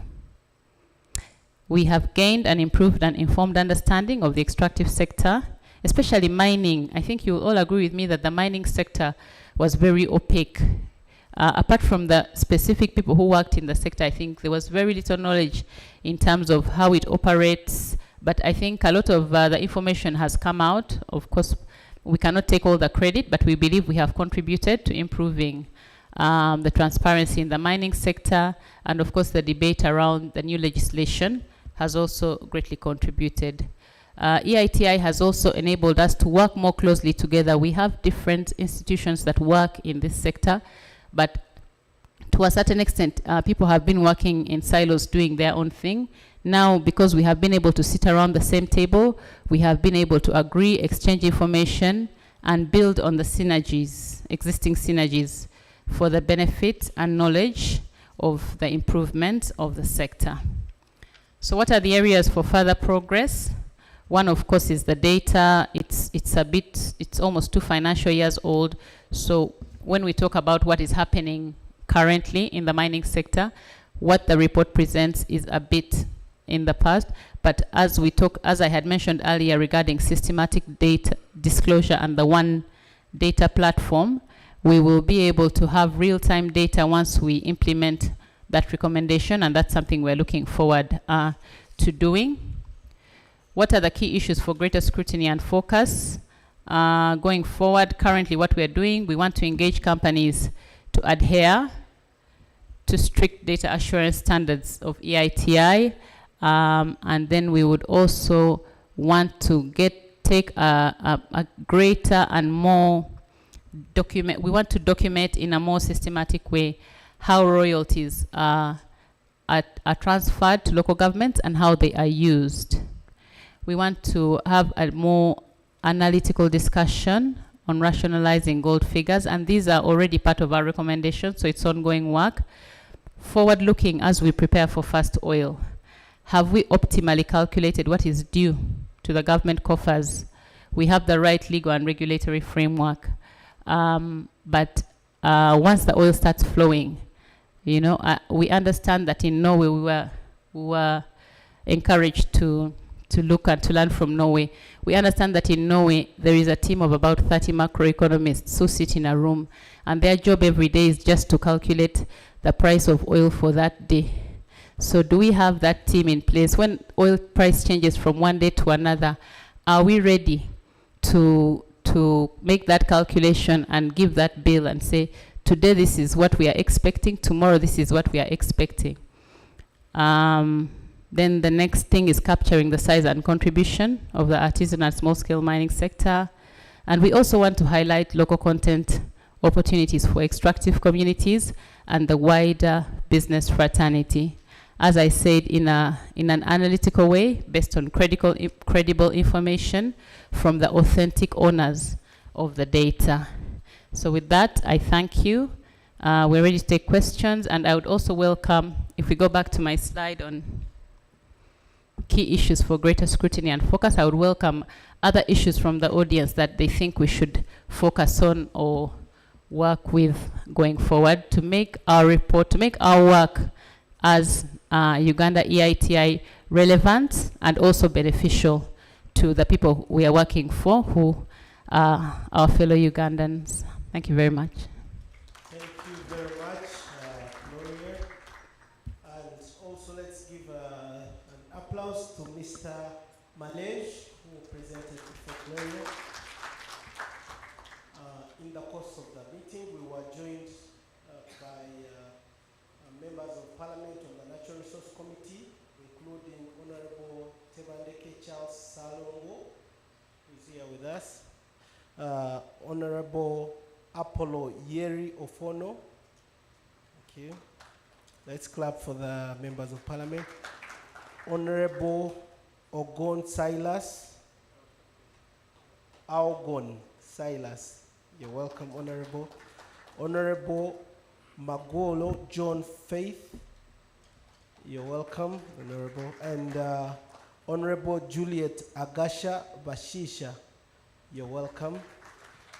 You also had a lot of mention about cement factories. We have in the House representatives from Tororo Cement, Mr. Martin Olupot, and Mr. Prakash Vekaria. Please, you're welcome. Thank you very much. So, before we open up to questions and comments, there is a panel discussion that is going to interrogate and discuss in detail the report, which will be, the panel will be moderated by my colleague, Lydia Nabakoza. I would like to now hand over to Lydia to take us through the next session. Thank you.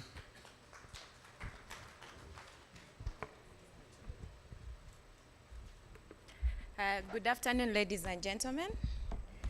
I would like to thank the members, most especially those ones who are sitting on the committee, that you're doing a great job. Well done.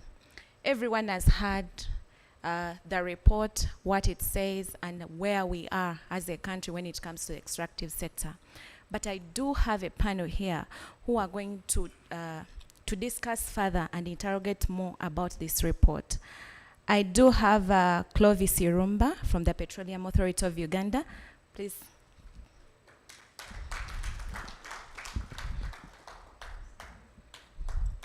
Mr. John Bosco Bukia.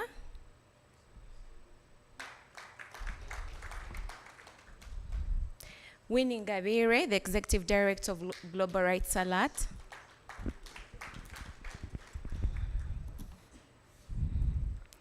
Jennifer Henton from the mining sector. Sorry.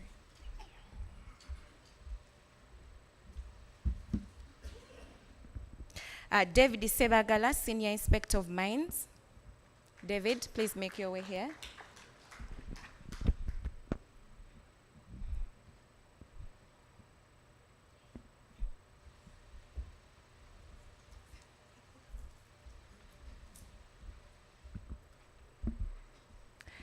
Ladies and gentlemen, it seems that we are doing well, and when it comes to the revenue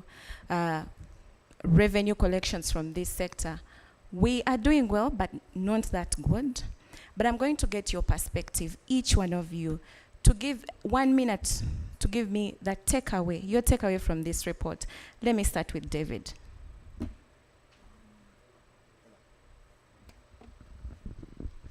Thank you very much. Good afternoon, everyone. My main takeaway from this report is in regard to the recommendation that there is a need to streamline or to further improve the allocation of mineral rights in this country. Of course, the report says we are not doing so badly off, but there is improvement that is needed. And for me, that is something that should be followed up and improved. Thank you. All right. Jennifer, your takeaway from the report. Sure, thank you. I have two quick ones. The first one is we should be incredibly proud at the progress that was made in the last year. The Secretariat, the MSG, government commitment, private sector, civil society, it's remarkable. But that leads to my next takeaway is how we use the data.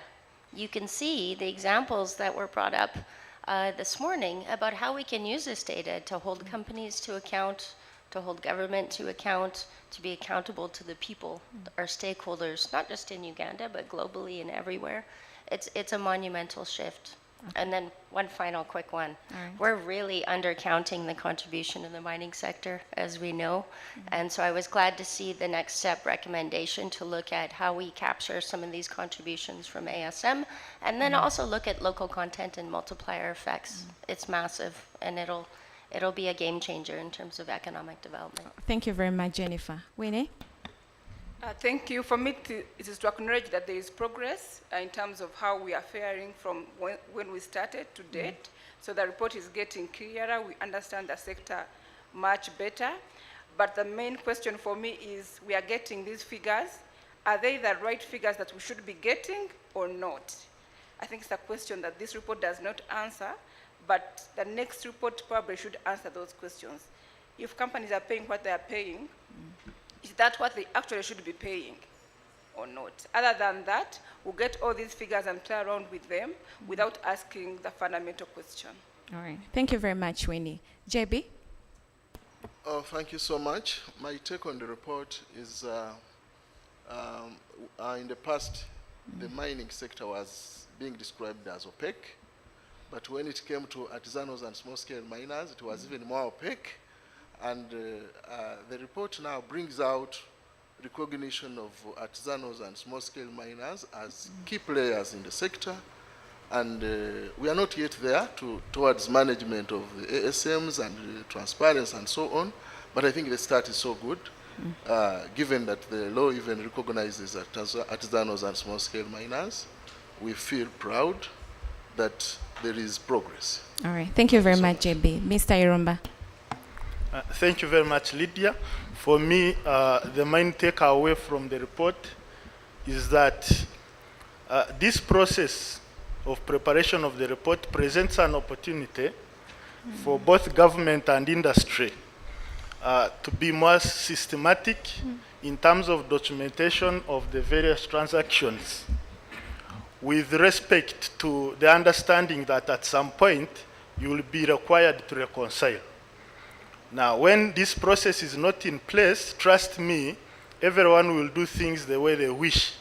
So it's very important to have this in form of oversight, and I look forward to significant contribution by this process to the effective, transparent, and accountable management of the extractive industry in Uganda. Thank you very much, Brett. Let me start with you. You've talked about transparency. And when you look at the recommendation within the report, petroleum, that transparency and disclosure, there is still a gap there. As Petroleum Authority of Uganda, what are steps are you taking to make sure the public can access each and every information they do need to make sure that the company is accountable, but also government is accountable in whatever is going on in the, for example, in oil and gas sector? Thank you very much once again. I think the sticking point or the case we need to look at is the disclosure of contracts. And if I use that as an example, what government is going to do is underscored by the initiative to join the EITI. the EITI provides us with a standard of contract disclosure. But Rashid made a very important point, which I want to reiterate, that contract disclosure is not an event, it is a process. And the EITI standard indeed requires you to demonstrate that you are undertaking a process leading to contract disclosure. Otherwise, should you just disclose without evaluating the implications, you may find yourselves, as Rashid said, having legal issues to address. Now, specifically in terms of what steps have we taken, we start with the need to understand the implications of complying with that requirement, and this goes with evaluation of government policy on contract disclosure. Government policy is enshrined in the Access to Information Act 2005 and some provisions in the contracts themselves. Now, what is interesting, when we reviewed at the National Multi-Stakeholder Group those provisions, we found that actually there is nothing that stops contract disclosure other than the process required. And the process required provides for some work to be done by the person that needs information. Now, the implications of that is that you are likely to be told that your process is so rigorous. But the policy of government actually provides for disclosure. Now, alongside that, we evaluate what can be done with respect to any bottlenecks in the policy enshrined in the law. For instance, in the Access to Information Act, you have a provision where disclosure will take into account the national interests. If the national interests are going to be prejudiced, then that has to be taken into account. Then for contracts, there are confidentiality provisions, but they simply provide that in order for you to disclose, you have to seek consent from the person who is a party to the agreement. So disclosure is not prohibited, but you need to undertake those processes. Now, going forward, since both of those have legal implications, what the MSG has recommended is, one, meet the industry and discuss the issue of confidentiality. And this meeting took place. Majority of the industry players committed to disclosure, although some of them are not very comfortable. Now, the next step was to convene a meeting between the Minister of Energy, Minister of Finance, and the Attorney General of the Republic of Uganda in order to discuss the way forward. And all these have been documented in the report as steps that have been initiated in order to be on the roadmap to disclosure of contracts. All right. Thank you very much, Mr. Irumba. Winnie, it seems you have something to say regarding Irumba's submission when it comes to disclosure. Please go ahead.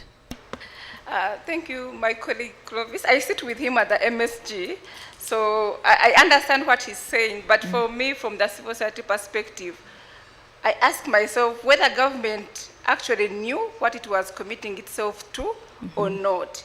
Because since 2008, the oil and gas policy provides for participation in the EITI. For the last how many years, government attended all these EITI trainings, conferences, and they knew exactly what was expected, including, among others, committing and actually disclosing contracts. So it's not new. It's not that we found out after joining. We knew it was one of the things that we had to do. Companies knew that that was a requirement, and they had agreed, because I don't think that government is forcing companies onto implementing EITI. Civil society knew and expected that. We also understand that there are provisions, yes, that we don't have to put out there. You don't have to disclose the technology that companies are using to drill oil. But you can disclose the information that is important for us to hold ourselves to account, as well as holding government and investors to account. So the process of disclosing contracts should have started, and should be expedited if it has started. But this thing, are we in, are we not in? For how long are we going to go, like that? I think once we made a commitment, let us agree that we are going to implement as required, especially that some of the investors here are on the board of EITI or have been on the board of EITI, and they're the biggest investors here, and have also agreed to implementing. So the fear for what? Let's just go on and disclose contracts, because as I said, how do we know that companies are paying the right sums of money? How do we hold them to account when we don't know what they signed on to? Our governments, what they are receiving when we don't know what they're supposed to be receiving. How does Parliament play its oversight role when they do not access contracts? So the scope that we have to be in when we are disclosing can be discussed, yes, but it doesn't have to take 3 years before we agree, at least on the bare minimum. Thank you very much, Winnie. What's the likely impact if we go on like this? We're not disclosing anything. What will this mean to our economy? Everyone is excited that, for example, oil and gas, we're going to get more revenue. It's going to change this economy. But some of the agreements, some of the contracts signed, they are not even there. We cannot access that. What's the likely impact if we go on like this? Just as I have said, so we cannot, you don't know what the person committed to. How do you hold them to account? That's one. But also, if we made a wrong deal somehow in the past, are we able to learn from those deals, those contracts, and make our other contracts that are coming in better? Are we able to renegotiate some of the contracts that were badly negotiated? No, we can only do that once we understand the original text and we are able to critique it in the circumstances, in the developments that we have, but also bearing in mind the resources that we have as a country. So without accessing contracts, we are halfway in the game. Right. Yeah. Thank you very much, Winnie. Let me go to Jennifer on this issue of contract transparency. What is your 2 cents on this issue? I think globally, internationally, the calls for transparency in general are becoming the norm. So whether it's fiscal transparency on your commitments even to local communities, your commitments to government, it's just become the norm in terms of being a responsible, credible, valued company and a good stakeholder. So mining is a bit different because I know Uganda'S moving towards negotiated contracts, but more typically you'll have say a model mining agreement that'll be fairly generic, less contentious. I think it does attract even more responsible, credible companies if there is greater transparency, because to an extent you're going to a jurisdiction where you can invest with confidence with respect to risks of corruption and things like that. So it's a positive, depending on the kind of company you are. I think it's positive, but I think the companies we want to attract to Uganda, credible, serious ones, appreciate these sorts of things. Thank you very much, Jennifer. Let me go to JB. We are talking about transparency, and when you look at the reports, we do not have data in this informal sector, in the mining. What are those baby steps you're taking to make sure that we have the data we need in terms of employment? Because if we do not have this data, trust me, we cannot track anything. What are you doing to make sure that EIT Secretariat have access to that data, but also other government agencies? Well, data is a challenging issue in as far as artisanals and small-scale miners are concerned. One, in the past, we were not recognized. Now that the law recognizes us and is going to give us more mining rights, we shall be having data. But as of now, we are looking at, for example, the last report talked about the lack of a legal framework within which we are operating. But now that we have a legal framework within which we are operating, I'm sure accessing data will be a bit easier. I represent a constituency that is mainly whose literacy levels are very low. And we are operating in associations. For example, beneficial ownership information may be a little hard in a situation where we are operating as associations or groups or cooperative societies. So we may not move at the same pace the bigger players are moving at, but I think we shall get there because we're working with government to make sure that we put in place a system that will allow us provide information for purposes of transparency. And also the new law, the Minerals and Mining Act, provides for that. Its objective, majorly to us, is when they mentioned in one of the objectives that to organize, regulate, and legalize artisanals and small-scale miners. To us, that is a very big objective, and that is the starting point. And of recent, we have had biometric registration of artisanals and small-scale miners in the country launched. It was launched for 2 weeks, and we hope we shall continue registering. We shall be knowing the size of the ASMs, and with these licenses that they are put in place, which are good because they provide for progression, despite the fact that they have come with other challenges. For example, the location licenses that were being discussed here may not be discussed in the forthcoming reports because they have been transformed to mining small-scale mining licenses, artisanal mining permits, name it. They allow for progression, yes, but the conditions for acquiring them are a bit stringent, more stringent than the conditions for acquiring location licenses were. And the purpose of the law was to make sure that it provides a conducive environment for these Ugandans in the artisan and small-scale mining sector to operate. And we are now facing a challenge of the transition. Government will address it. We hope they will address it, but transition is also becoming a bit tricky.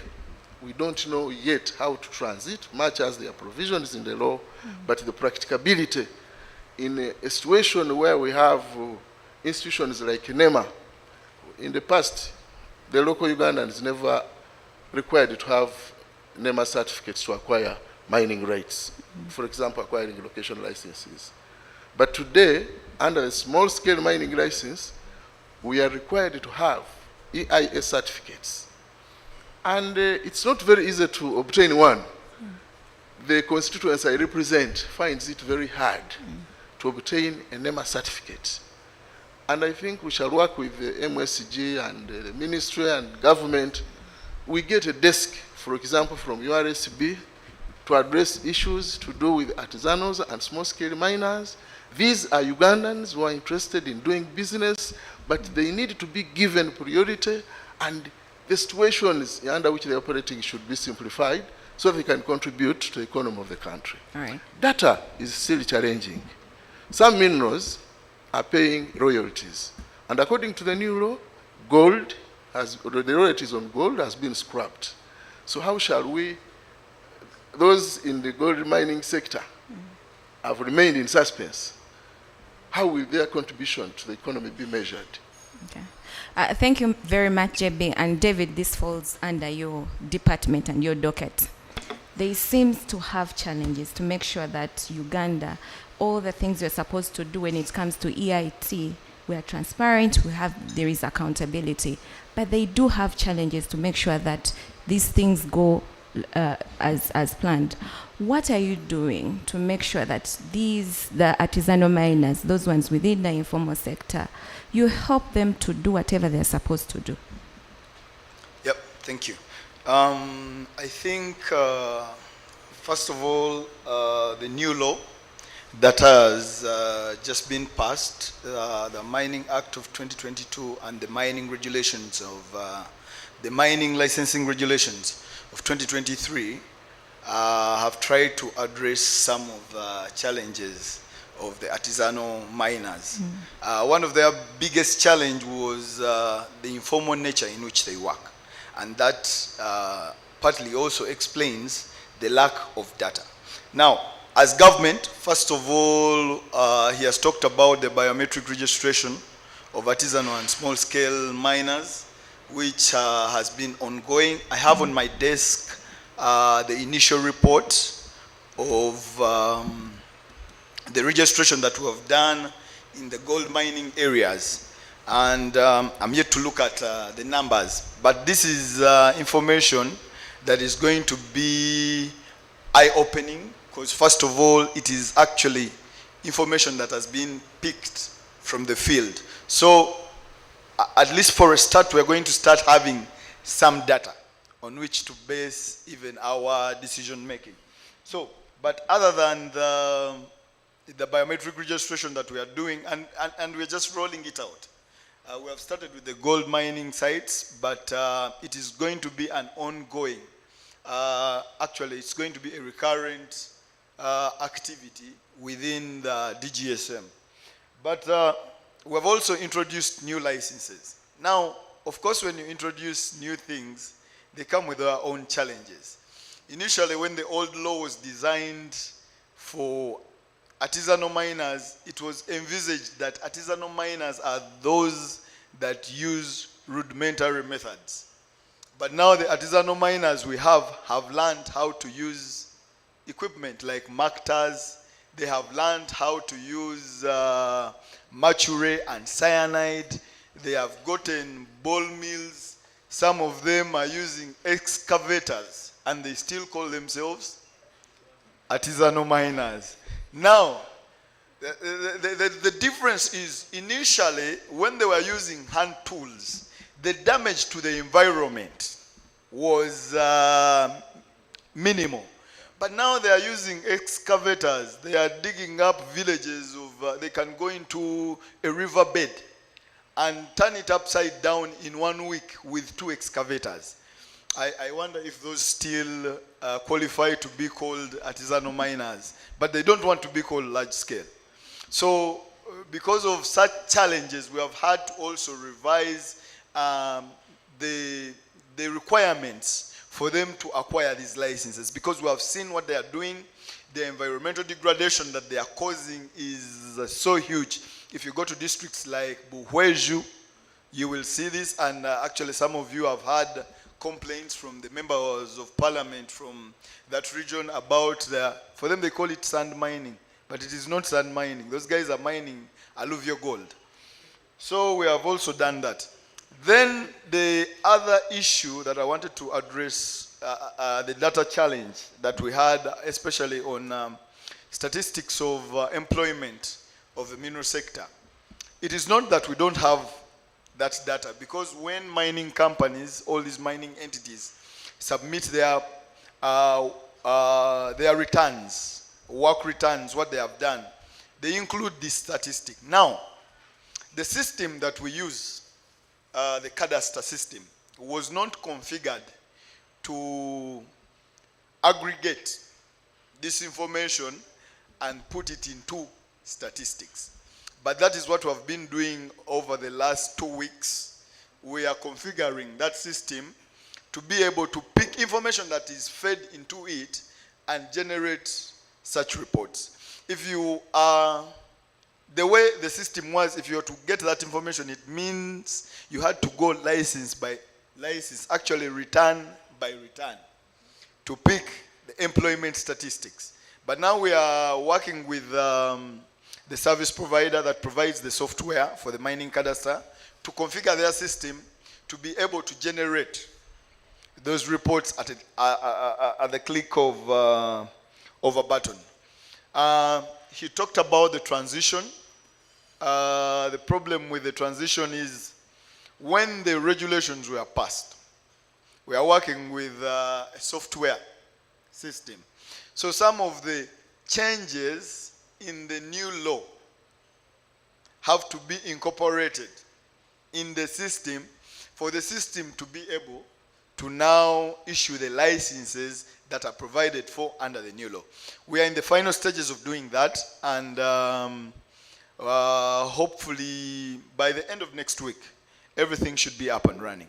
All right. Thank you. You've talked about licenses, and when you look at this report, there is that risk that some companies will be given certificates, but they do not have the capacity to operate. Are there the procedures you're putting in place to make sure that each of any company given or awarded any certificate, they do have a capacity to operate, because we are tired of this briefcase certificate. Yeah, that is a challenge. But still, when you look at the way the regulations, the licensing regulations of 2023 have been done, we are more specific on what is required. When we say financial capacity, now we have specified what we are going to base on to assess your financial capacity. A bank statement is no longer enough. You have to go above all. We require more information about that. So the regulations, the regulations have been able to specify and give details of what is required. Now, I specifically want to talk about the observation, and I am not trying to contradict the findings of the independent auditor, but sometimes you need to put context to some of these reviews. They were looking at mining licenses. Now you need to understand how a mining license is granted in oil and gas and even in minerals, because there is a procedure. You do not come from the blue and apply for a mining license. First, you get a prospecting license. You prospect. Then you apply for an exploration license. Do exploration. If your results are good, are positive, that means you've established a reserve that can be mined at a profit. Then you can apply for a mining license. Now, the chances of awarding a mining license to a briefcase company are non-existent. You can give an exploration license to a briefcase company, but you cannot award, because if it is a briefcase company, how were they even able to do the exploration and quantify the reserve? So some of these things need to be put in context. That risk is there at exploration stage when you are awarding the exploration license. Similar to, I think, oil and gas. Someone will come, do exploration. It is after they have quantified. They have invested a significant amount of money that they are allowed to now make an application for a mining license, which would be a production license. How do you issue a production license to someone just out of the blue? It is not like after someone has done exploration, then the area falls vacant and anyone is free to apply for a production license, because a mining license would be the equivalent of a production license in oil and gas. So that risk, I can authoritatively say that for mining license, it is non-existent. Thank you. Thank you very much, Kagwa. Mr. Irumba, ever since Uganda joined, and so far we've released 2 reports, have you seen any positive impact on our extractive sector? For example, in the petroleum sector. Thank you very much. But if you allow just 10 seconds, I want to make a correction from my sister Winfred. The issue of contracts with respect to their availability to members of parliament, you have misrepresented. Parliament is one of the institutions within the confidentiality provision of the agreement that needs to have those agreements without question, among others. I will not mention the other institutions. So these agreements are with Parliament. They were tabled, I think, in 2011, if I'm not mistaken. So it's not correct that we have our Parliament without those contracts. But the other correction I want to make, like my brother, Mr. Sebagal, is saying, when you negotiate, it is a process. And once you have put the terms of the agreement, where someone makes risk capital in exploration with the possibility to lose all the money, they need assurance in terms of exclusivity during the award of a production license. Now, when you award the production license, unless with serious justifications. Internationally, it's not acceptable to go back and start revising the terms. You will not get any investor coming to your jurisdiction if that is the understanding. So they need so much stability. And unfortunately, the way the negotiations are structured, they are the sort where you don't involve public debate, because the negotiations are based on technical evaluations of the blocks that you are licensing.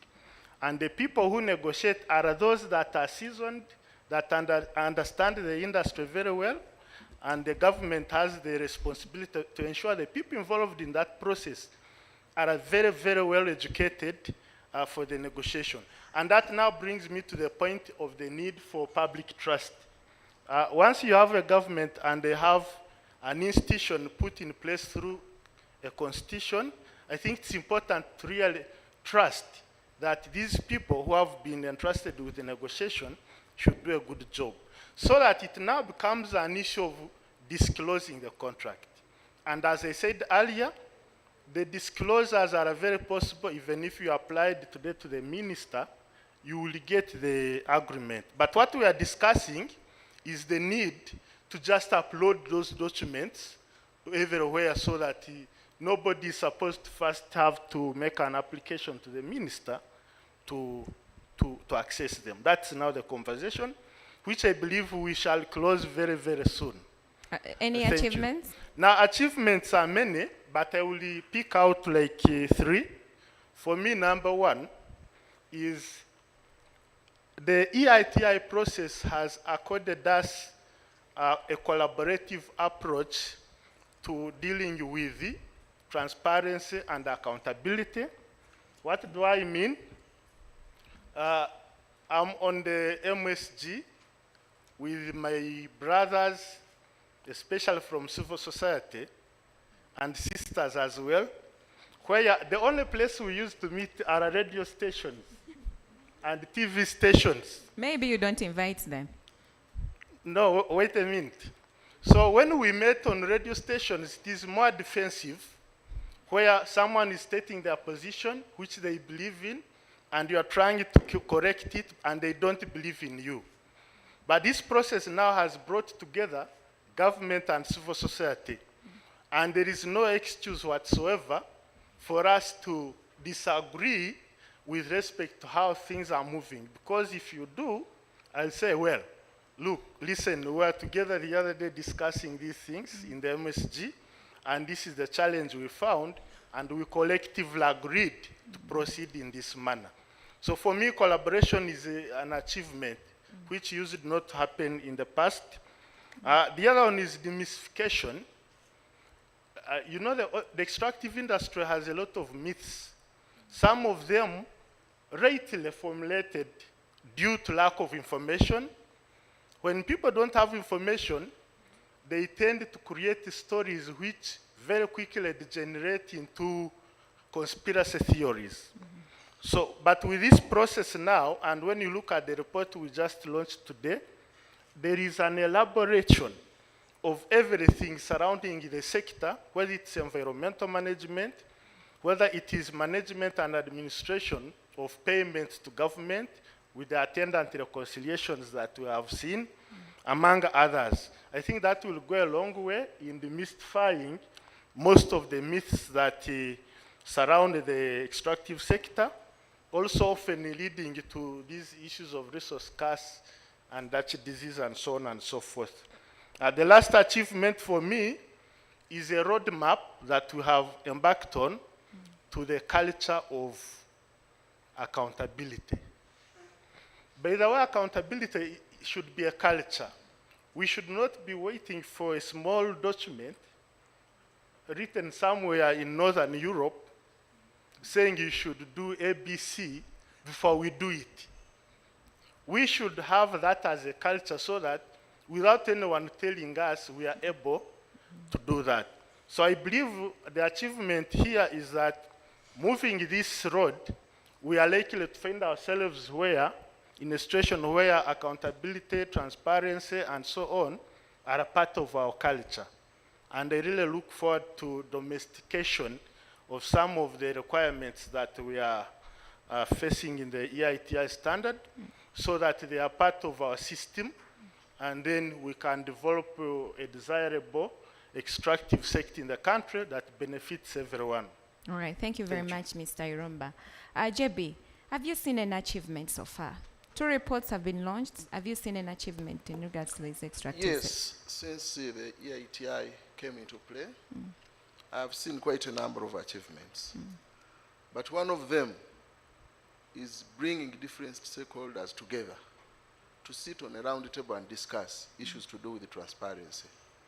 In the past, we, the artisanals and small-scale miners, would not feature anywhere because we were not like we existed.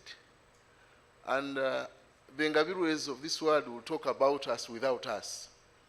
But today, because of EITI, nothing about us without us, and we're also part of the EITI multi-stakeholder group. We can ably represent our issues with those that are concerned, and we see practical solution. To me, that is very positive, and it has become in play because of EITI. All right. Thank you very much, JB. Winnie, on the side of the CSOs, have you seen any positive impact? Thank you. Of course we have. I mean, I can sit here and I know that Clovis will not box me, which never used to be the case. They used to act as though they loved Uganda more than anyone else. But now when we go into the MSG, we are able to speak the same language because they understand that we have Uganda's interest at heart, and also the business community has their interests. And so we are able to collectively work together as Ugandans. For me, it's a very, very big plus that the MSG brings to us. So when we have issues in the civil society sector, we are able to raise them at the MSG level and say, you know what, our colleagues are being harassed, and this is not good. And they're able to ask why, how, and how can we support. The EITI process itself draws a lot on civic participation. There's a whole standard, a whole provision for reporting on the space for civil society. So even if the Clovis and company didn't want to respect us, the EITI provides us that space. And so we use it. If they don't protect our space, there are penalties in terms of how we report and how we are graded when the validation time comes. But MSG members have been very nice. Government people are very responsible people. They're understanding, they appreciate our contribution, but also civil society, we understand where government is coming from on some of the matters that we couldn't have understood if we are not in this space. And so we are able to share ideas and agree to disagree where we cannot be on the same page, but with an understanding of where they are coming from. And also the idea that we can actually find more information, convince them, provide data, provide evidence, and provide systems with which they can access more people. So, we go to Mubende to meet the miners, government, civil society is going together. We go to Karamoja to look at, or Busia to look at what is happening in the mines. We are together, and we can tell that this needs to change, this needs to be enhanced, this one needs to stop. The reforms that come with the EITI report, I mean, we are talking about contract transparency, contract disclosure. I'm sure it's going to come. The steps are already there, although we are moving at a slow pace. The support to our institutions. I think when we're in the MSG, we are able to say, POW should be given a bigger budget because this is what they're supposed to do. The EITI Secretariat should be supported because this is the amount of work that they have to do if they have to be variable. The Auditor General, year after year, has been writing about discrepancies in gold on what we export, what we produce, what we import, and what we earn. And the EITI report is digging further into that. So now we don't have to only wait for the Auditor General to speak about discrepancies, but we have URA at the table, we have DGSM on the table, and we have civil society on the table. And so we talk about what is the gold problem. Many voices, better reforms, perhaps quicker reforms. So I appreciate EIT and what it is doing. But of course, I know that we can do much more. And I'm very passionate about gender, so when I see that we have 10% of women in the mining sector, we have 35% in the mining sector, it's a start, but then I begin asking myself, when we are talking about local content and the business, because I'm going to be reporting around that, how many women-owned or women-led businesses are acting in these sectors? I ask, how can we have more women doing mining, not just vending juices and food and other things, but holding licenses and coming as investors on their own rights? Because in 2 years' time, we can't be using the same statistics. We have to be doing better. What is the impact of extractives on the communities? Who is affected? Men, women, of course, they are both affected, but how do we give them social safeguards so that we are able to protect everyone? So the discussions on environment, on gender, on revenues are good, but only to the extent to which we use them to make these reforms. And I hope that the pace at which we are making these reforms is going to be faster and appreciated and embraced by everyone.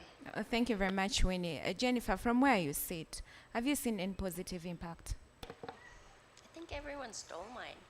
I actually, when I was coming in, I was thinking about achievements, and I had 3 words: shared understanding, demystification, you stole my word, and then capacity building and understanding. And I think that foundation as a process that's been built, there is a strong foundation now. So what it means is, if the contracts are released and there's concerns, we can have that debate, we can have that discussion. What does it mean? What is possible? And capacity will continue to be built. I mean, it's actually quite remarkable, because it is a platform for continuously improving and sharing and growing and collaborating. So yeah, I won't add to anything else that's been stolen from me already. Thank you very much, Jennifer. Sebagal, Mr. Sebagal. For me, this EITI has been able to influence actually some of the way we do our work at DGSM.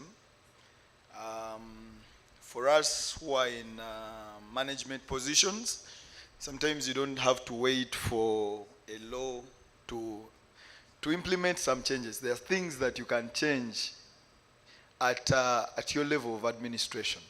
So like for us in inspections, I think we are changing the way we gather information when we go out to inspect mining operations, to make sure that we capture data that is also relevant for this for this report. So these engagements that we have within the MSG, some of them that are implementable at our level, we actually go ahead and implement them. And I think that's a positive for me. Thank you. Thank you very much, Mr. Sebagala. Let me get back to you. I know there is a positive impact, but implementation, there are obstacles. Are there obstacles when it comes to implementation, EITI? Yes, I think. Highlight those. I will highlight one, and later others on the panel also highlight others. But for me, I think the biggest challenge with the EITI is, at the moment, is the funding. I think government needs to prioritize funding to the secretariat and even funding of the EITI work plans. Because if you don't have the funding, then the impact that we are looking for, we are not going to make. All the challenges that I wrote down go back to funding. Like, we put money with our partners, generate these reports, and then we have to disseminate them and get the required debate. But how many talk shows have you had? How many of you have actually listened to talk shows where the EITI reports have been discussed? We listen to CBS radio in the evening. You hear people talking about politics, but how often do those politicians, these members of parliament, how often do they discuss on those mesas and TV shows. For example, NBS Barometer. When do they ever discuss the EITI findings, the reports of the EITI report?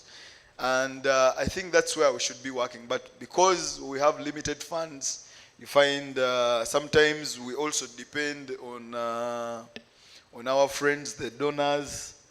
So I think if we really prioritize the funding of the work plans of the EITI Secretariat, that will go a long way in helping us implement this initiative in Uganda. Okay. Thank you very much, Mr. Sebagal. Let me go to Mr. Irumba. Any challenges you foresee when government agencies, everyone who is involved in this sector, trying to make sure that every standard required in EIT is met? Thank you once again. I'm afraid you are asking the right question to probably a wrong person. I don't believe in challenges. I like to discuss challenges as opportunities. And on that note, I will almost repeat what my brother, Mr. Sevagala, has indicated. Government has an opportunity to put money on something that returns value. I'm not saying there are not other things that return value, but the EITI process is one of those initiatives that returns value to the country. And the reason I'm saying this is because honorable members of parliament and the distinguished participants, from 2008, when government adopted the national oil and gas policy, it was recognized that one of the biggest challenges was public anxiety and expectation arising from mismanagement of the extractive industries in other parts of the world, particularly the developing countries. Now, the idea was to ensure a harmonious relationship between all stakeholders, among all stakeholders, to develop a desirable oil and gas industry, since that was the national oil and gas policy, but I believe the same principle applies to the mining policy. There is no better place to ensure that harmony than this umbrella of the EITI that brings together constituencies, particularly government, civil society, and the industry.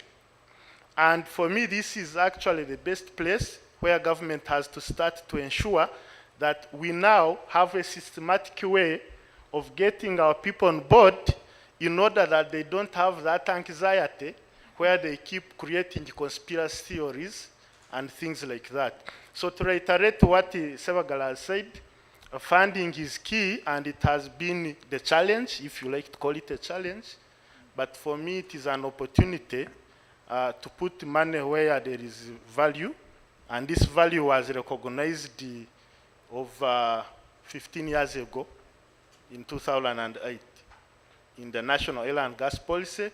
Not only Objective 10 that requires harmonious relationships, but also Objective 6, which requires transparency and accountability, in particular with respect to revenue management. And in fact, it is that objective where the recommended action was to join the EITI. And once Cabinet approved that policy, it went without saying that the country was committed. So we must put the money there in order for us to move forward. All right, thank you very much, Mr. Irumba. Because of that time, I'm going to allow in 3 questions to come from this side. Maybe any question for this side, or maybe the report, the people who have represented the report. If you do have any question, this is the time.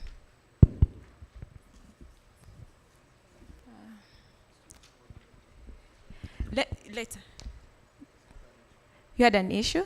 Raise it as my colleague is moving the mic. Under 1 minute. We've been discussing challenges, and like I said in the beginning, the constituency I represent is a constituency whose literacy levels are not as high. Even mentioning the word EITI is still a problem to most of the native miners. So there is need, because I'm looking at a challenge of understanding the value of EITI and disseminating the reports to those native miners. We need to translate these reports into local languages. We need to translate the laws into local languages, because when you look at most of the practitioners in the sector of artisanals and small-scale miners, their literacy levels are that. All right. So there is the need to push more money to the Secretariat, more money to DGSM, so that DGSM can translate the laws into the languages that we understand properly and disseminate them. All right. Thank you very much, JB. The Secretariat, I think you're noting that. Okay. Thank you. My name is Samuel Wandera Were, Executive Director, Financial Intelligence Authority. First, I want to thank for this report, and I want to agree with some of the recommendations which have been made, because they go a long way in addressing some of the challenges which we are seeing in the sector. My question will go to Mr. Sebagan. Currently, government has just launched the anti-money laundering and countering of the financing of terrorism national risk assessment report, which has identified the mineral sector as high risk for AML safety.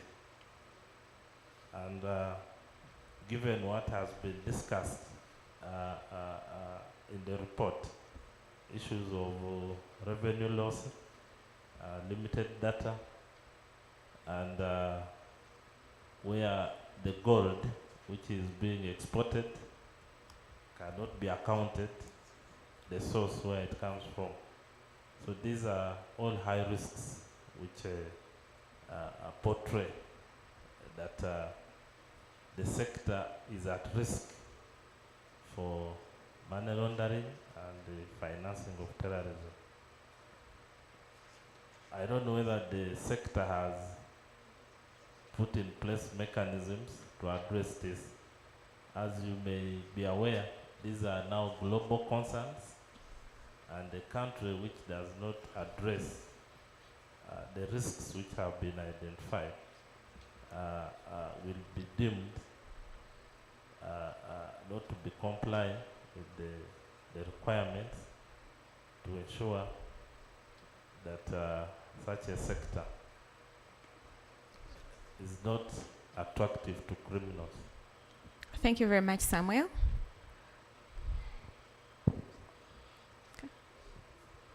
Thank you very much. My name is James Opito. I am the National Coordinator for Civil Society Organizations in Uganda, and I'm based at ACCORD, which is a policy think tank. I want to ask this question particularly to the MSG members from government side. What are we planning to ensure that we monitor production volumes from all mining activities? We know that we have a robust system for the oil and gas. We are not certain in the mining sector, and that's a big question for us. And one of the challenges from that will also emanate from what our colleague Winnie has already expressed, that when we do not have the contracts and license information, we cannot talk so much into the details of what strategies government is putting in place to monitor these production volumes. Now we want to ask you what is in place to monitor these volumes, so that we cannot do away with the discrepancy or the underreporting. We want actual reporting so that government can move with its due tax in the coffers. Secondly... One question. Okay. Secondly, and it's important, we are in a We're running out decentralized of system time. of government, but when you look at the mining activities, it seems local governments are not so much involved.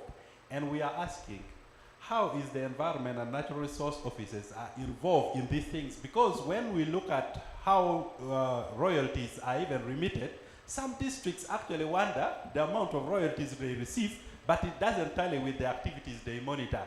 So we think that there is need to strengthen in those areas. Some of the issues I will submit in a written submission. Thank you very much, James.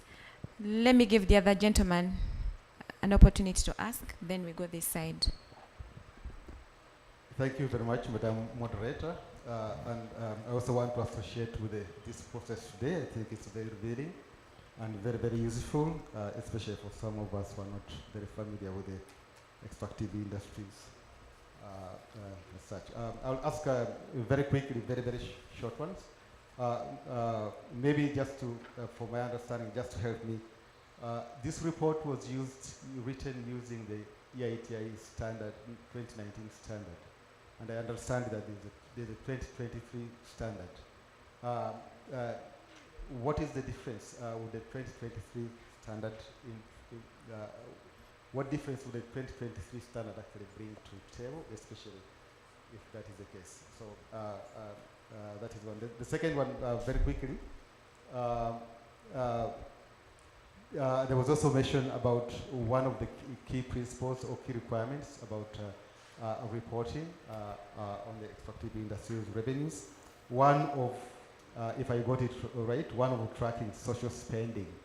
Is this covered in the report? I'm sorry, I've not seen the report yet, but is this covered in the report, or is it something that that will be covered, or how is it done?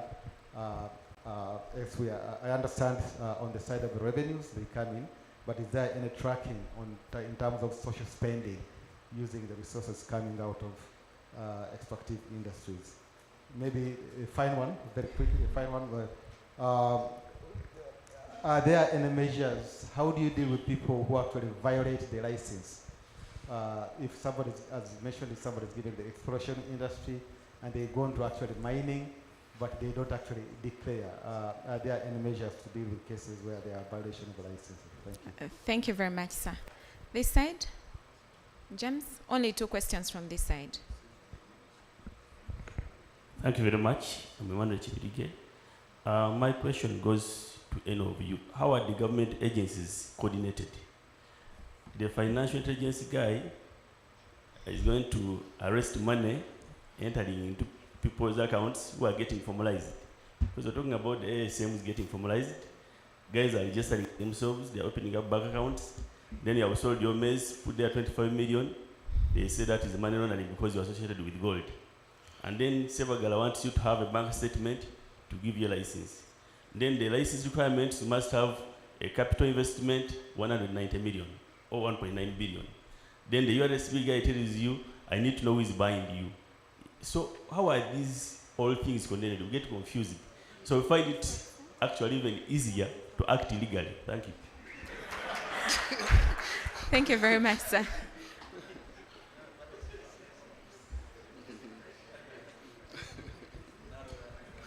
Yep, thank you very much. My name is Gad Bender. I sit on MSG. And this question is not going to the panelists, Madam Lydia. It's going to members of parliament who are here. 2 questions. One, how are you going to utilize this report to play your oversight function, different from what you've been doing? The second, you've heard that actually there is a challenge of financing. You realize that if there was no EU, or if EU was to behave like what how World Bank is behaving, I am sure probably wouldn't even be here and wouldn't be proud of launching this wonderful report. Or if some of the civil society were not here, probably some of the processes wouldn't have taken toll. So I'm just wondering what Parliament is doing in terms of ensuring that processes like these ones that promote transparency and accountability, so that actually we generate even more money, so that even your allowances can be improved more. Because at least I know that I know. So what is it that you're doing to ensure that you finance EITI instead of, because it's a government, activity? Thank you very much. Thank you very much. Let me start with the members of parliament to answer those two questions.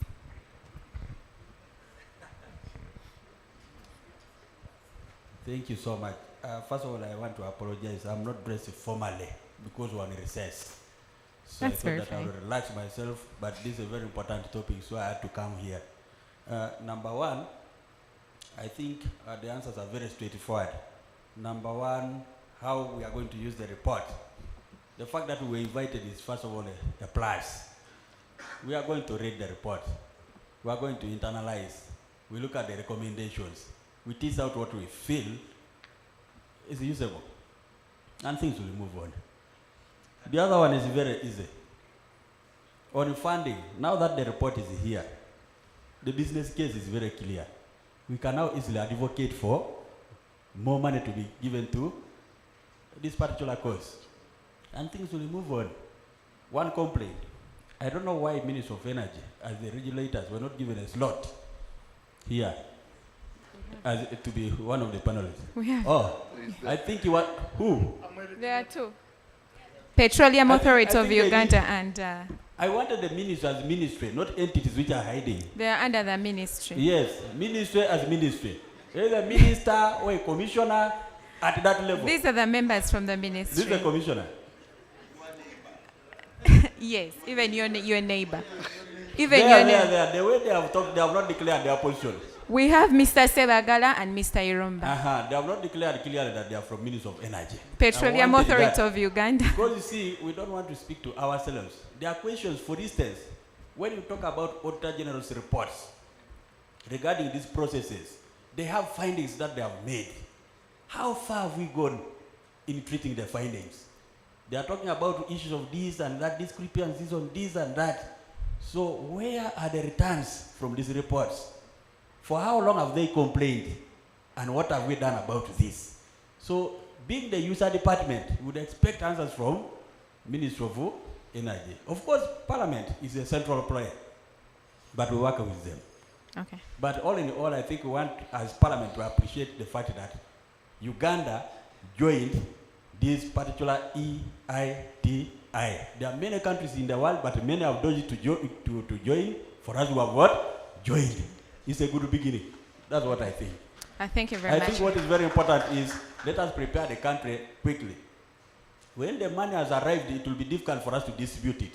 We should put a plan clearly, who is going to get how much, who is running with how much, who is going to do what.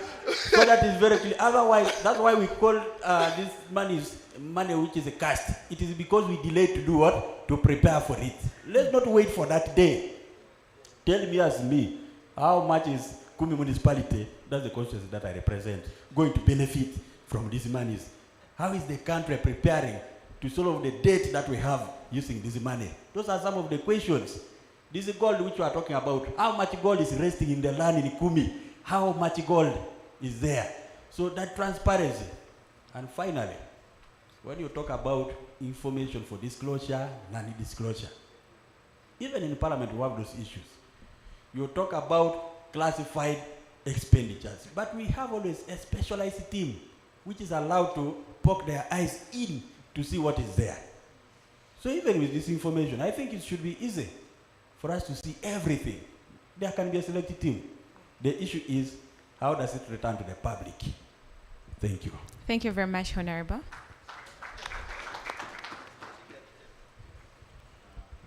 Thank you very much. I also thank the members, for their report.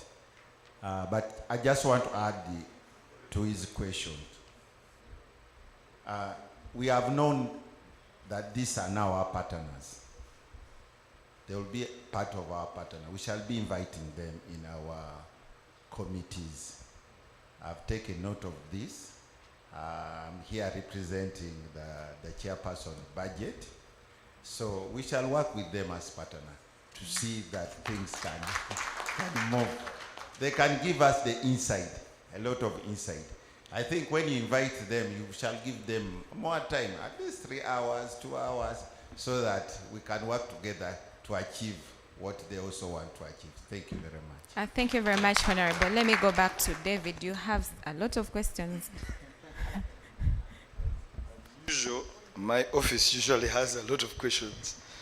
To start with the question asked by the ED FIA, we are already working with FIA, in collaboration with FIA, on a project that is funded by the United Nations, I think, Economic Development Office. And we have, in the past 1 year, been able to come up with some few working documents to do with risk-based monitoring of dealers in precious metals and stones. And this is meant to curb all the risks that you have talked about, the risks associated with FIA. But also, we are there's a meeting we held yesterday with one of the consultants hired by UN, and we are looking at how do we want to structure the unit that will be looking at monitoring, because the financial, is it the FIA Act identifies dealers in precious metals and stones as the highest risk in the mining sector.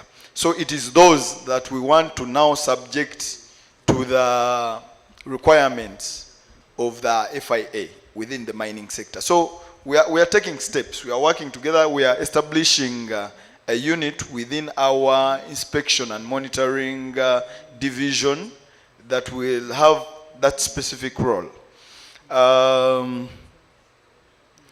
The second question was on how do we monitor production volumes from mining operations. Someone asked what strategies do we have in place. For the industrial minerals, when I talk about industrial minerals, I'm talking about things like limestone, the volumes you're seeing here, where government generated the largest amounts of revenue.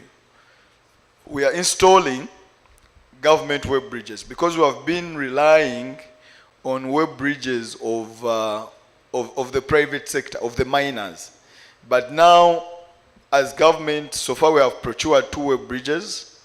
We have also completed geotechnical studies on 2 sites in northern Uganda where we are going to put those web bridges so that all vehicles carrying minerals from northern Uganda go through those web bridges, and then we can always cross-check the information on production that is submitted to us by these cement companies versus the information that we get from the From the web bridges.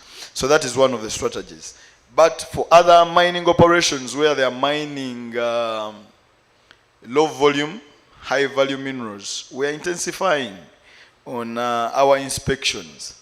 In the past, we used to have an average of 20 inspections a quarter in the entire country. But now we have improved. We have an average of 120 inspections every quarter.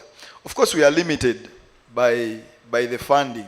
We don't have enough money to be at all these mining sites always. But it is a work in progress. I've told you in the past we used to do 20, but now with even the limited staff that we have and stretched resources, we have improved. Because if we have, on average, if we have 500 active mineral rights in the country, our target is we should be able to at least inspect every mineral right at least once within a financial year. But for the ones that are productive, we make sure that where there is production, the mining licenses, we make sure that these are inspected every quarter. And then we have also trained some of our staff to use some sophisticated surveying equipment. And this we use to measure volumes of mining waste. Like if you're mining gold, you're going to wash your gold from that remains. If we come and get the volume of how much soil you've mined within a particular period, and we also take samples of your ore before you wash, then we can calculate backwards and know how much gold you should have recovered within that period. So we are making progress, and with these initiatives we expect that we should be able to at least have accurate records on mineral production in this country. But I again appeal to the representative of the chairman budget of parliament. We need more resources to be able to actually undertake these activities. And I can assure you, if you give us more resources, you will see the results in the size of your pockets.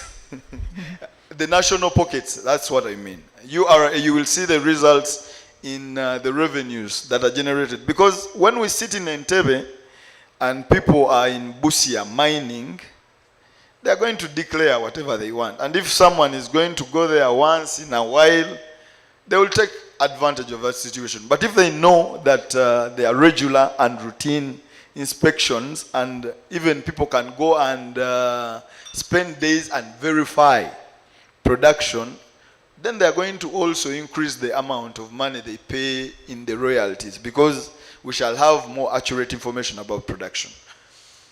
The other question was on coordination of government agencies.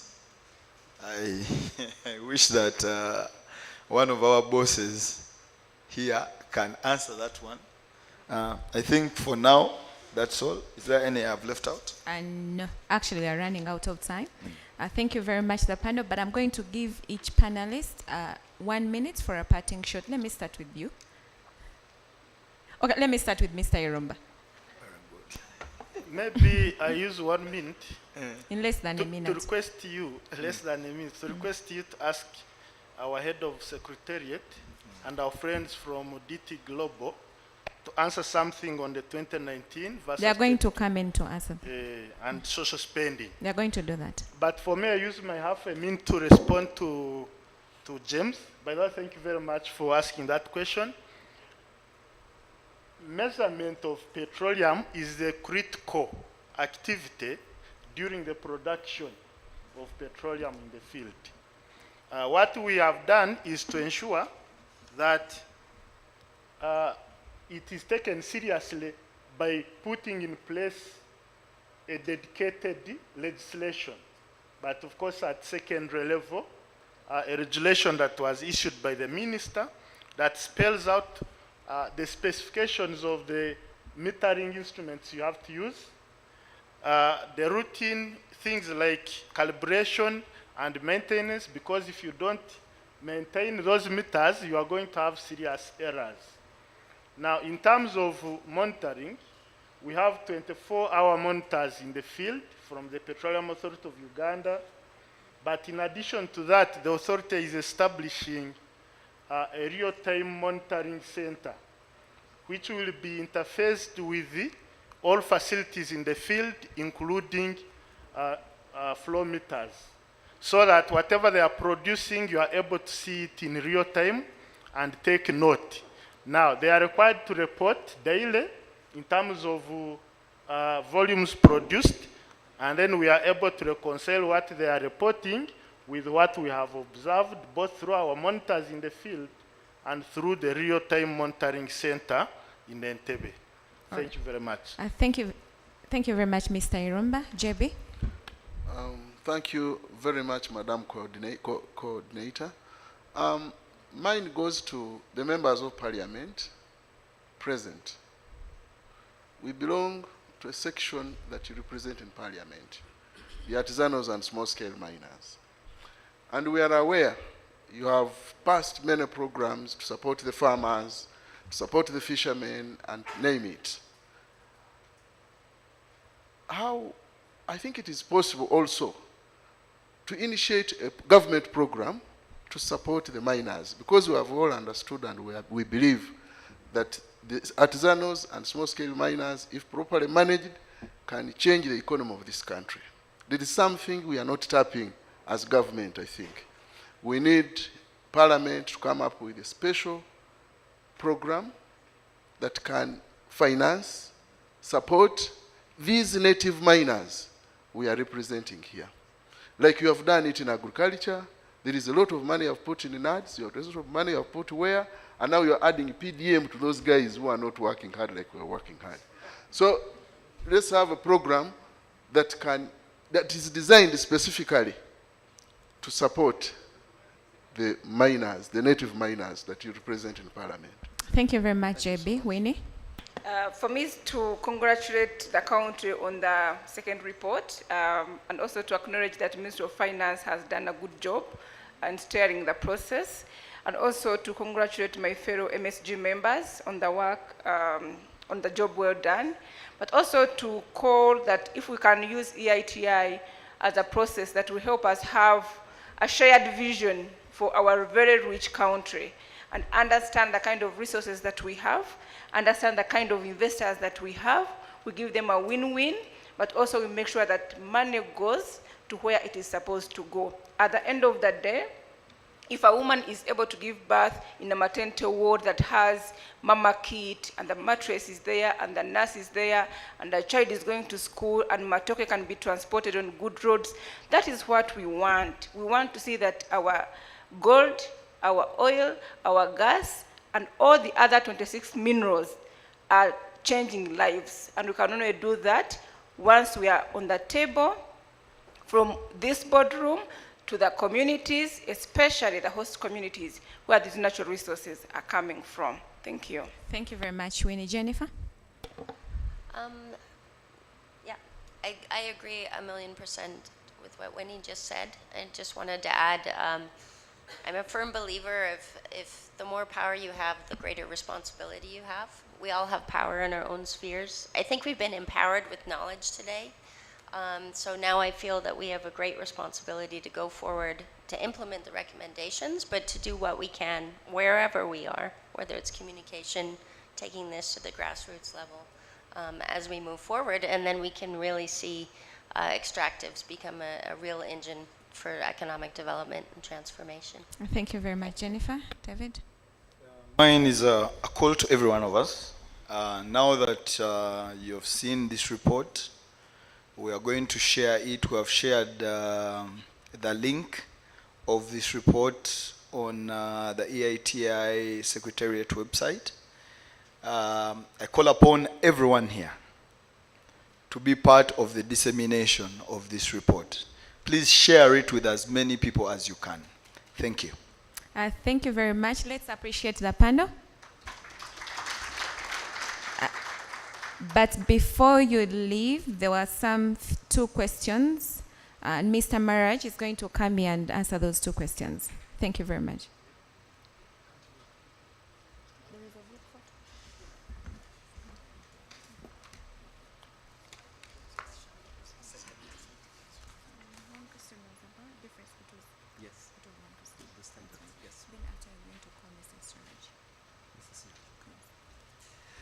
Yes, so regarding the questions, what's the difference between the 2019 EITI standard and the 23 EITI standard?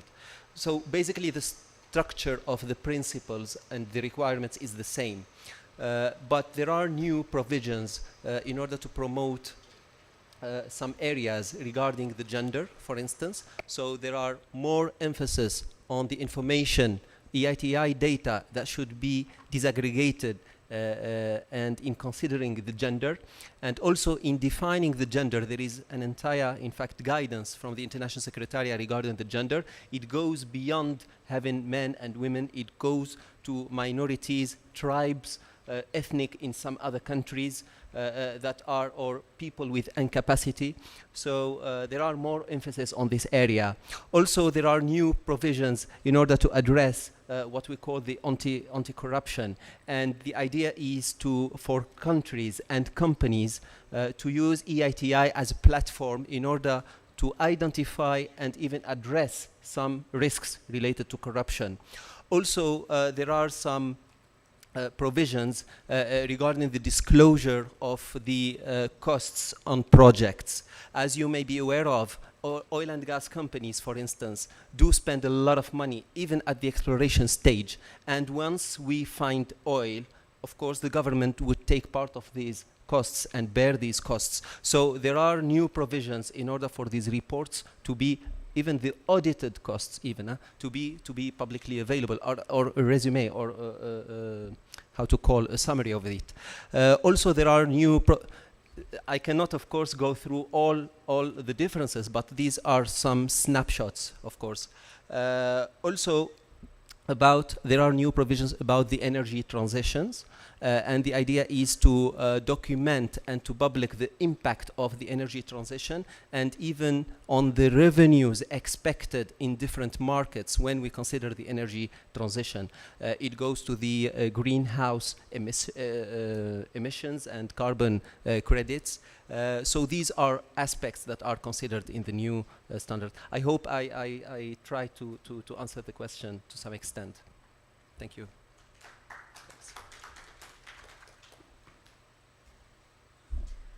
Thank you very much. Siraj, please come in and give us the closing remarks.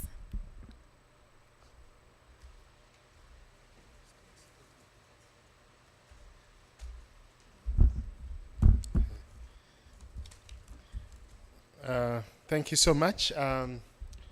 Ladies and gentlemen, I'm once again taking the opportunity to say a few words, and mainly relating to saying thank you so much, because this is a very big opportunity where you have very many heads in one room and speaking the same language.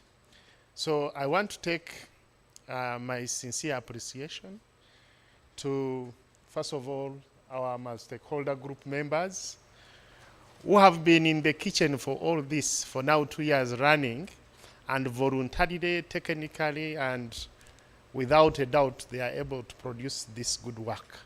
I think they deserve a very big applause, because we understand that most of the work they do is voluntary. No one pays them, but they are able to do this noble job for the country.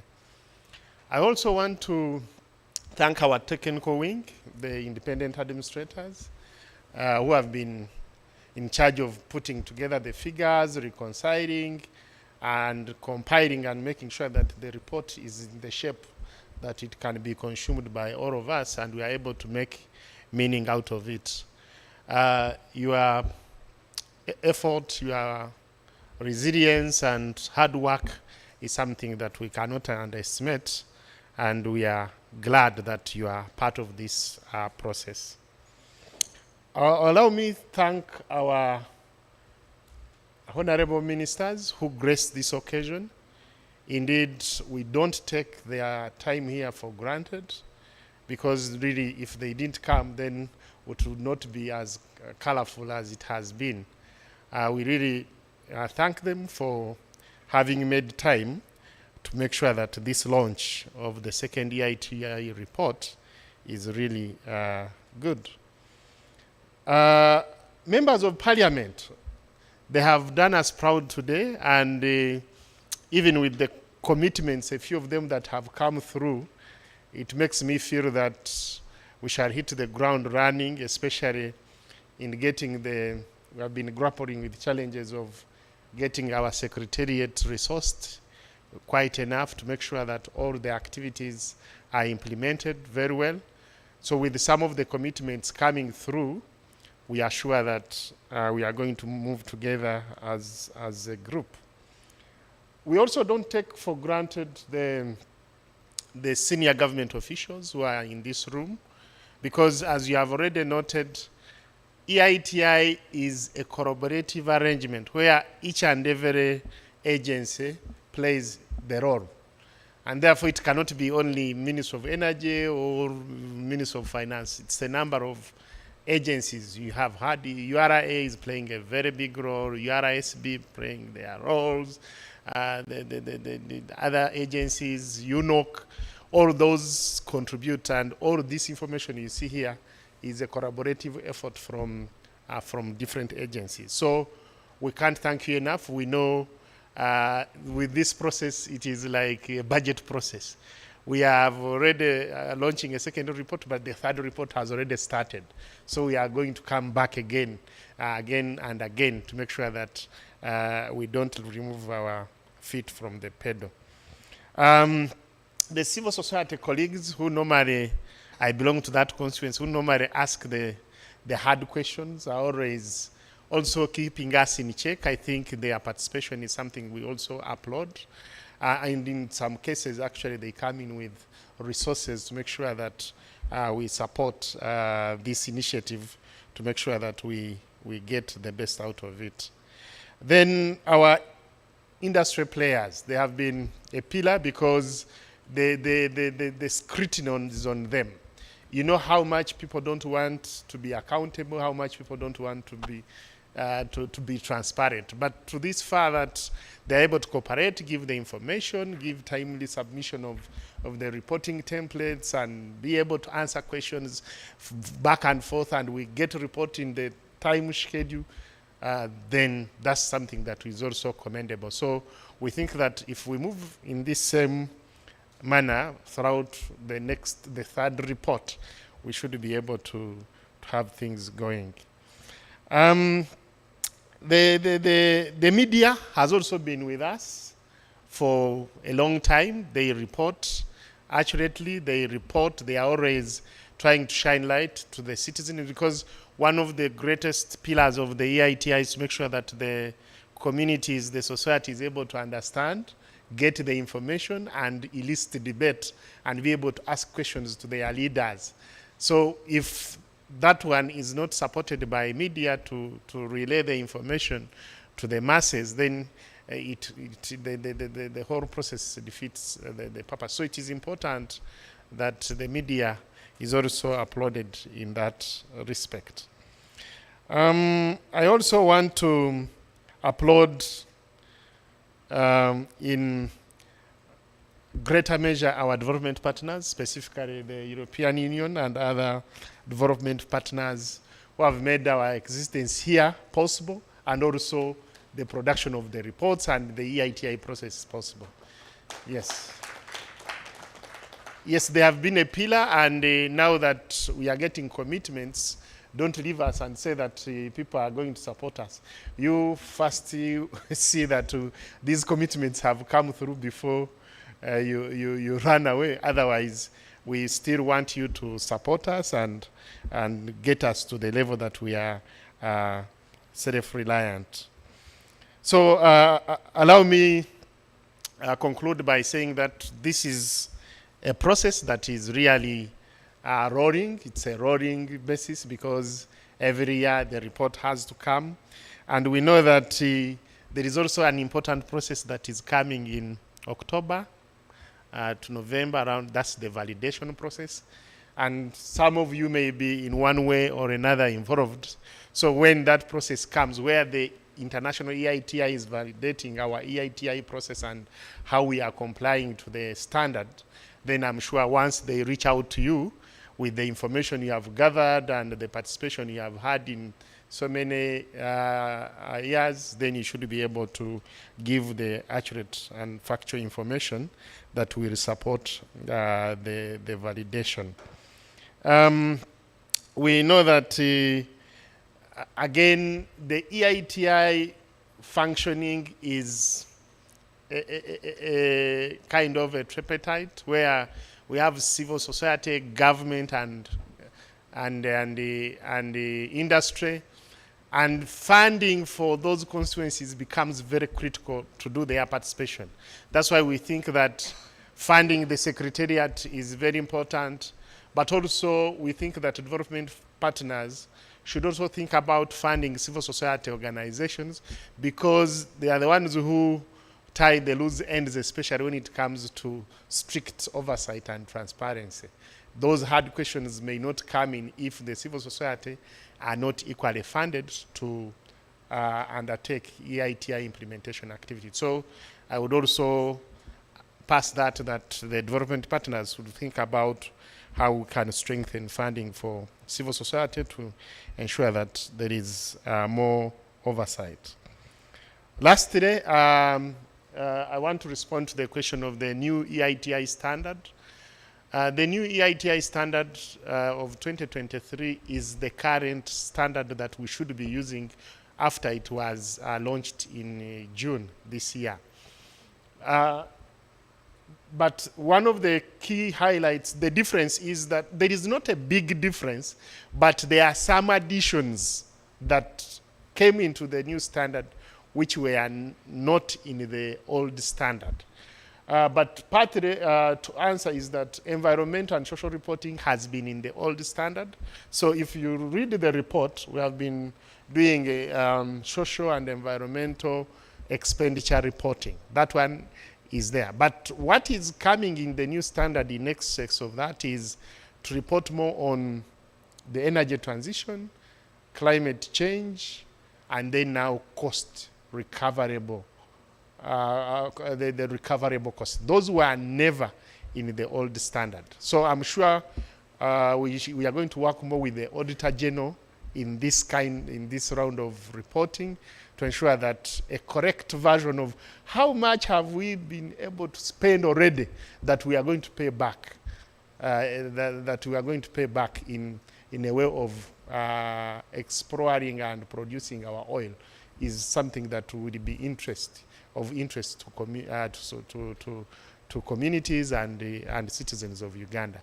Because we know that once we don't keep costs in check, we can risk eroding away the gains when we find that all the money has been paid in form of costs.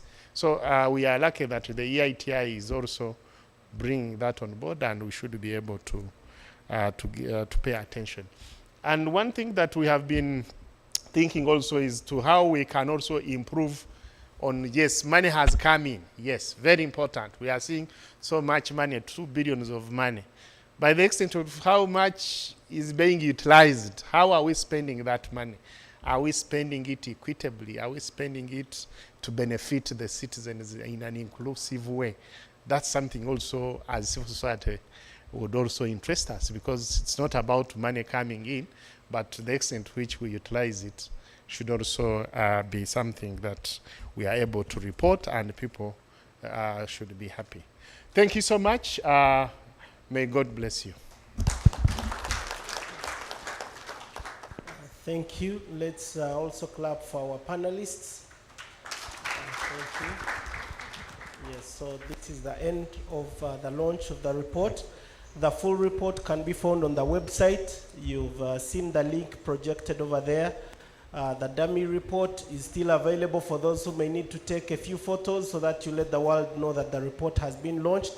Let's pause, take a photo, and share on your status or on your social media handle. And finally, we all have lunch coupons. Let's make our way and have lunch. Thank you. Have a good afternoon.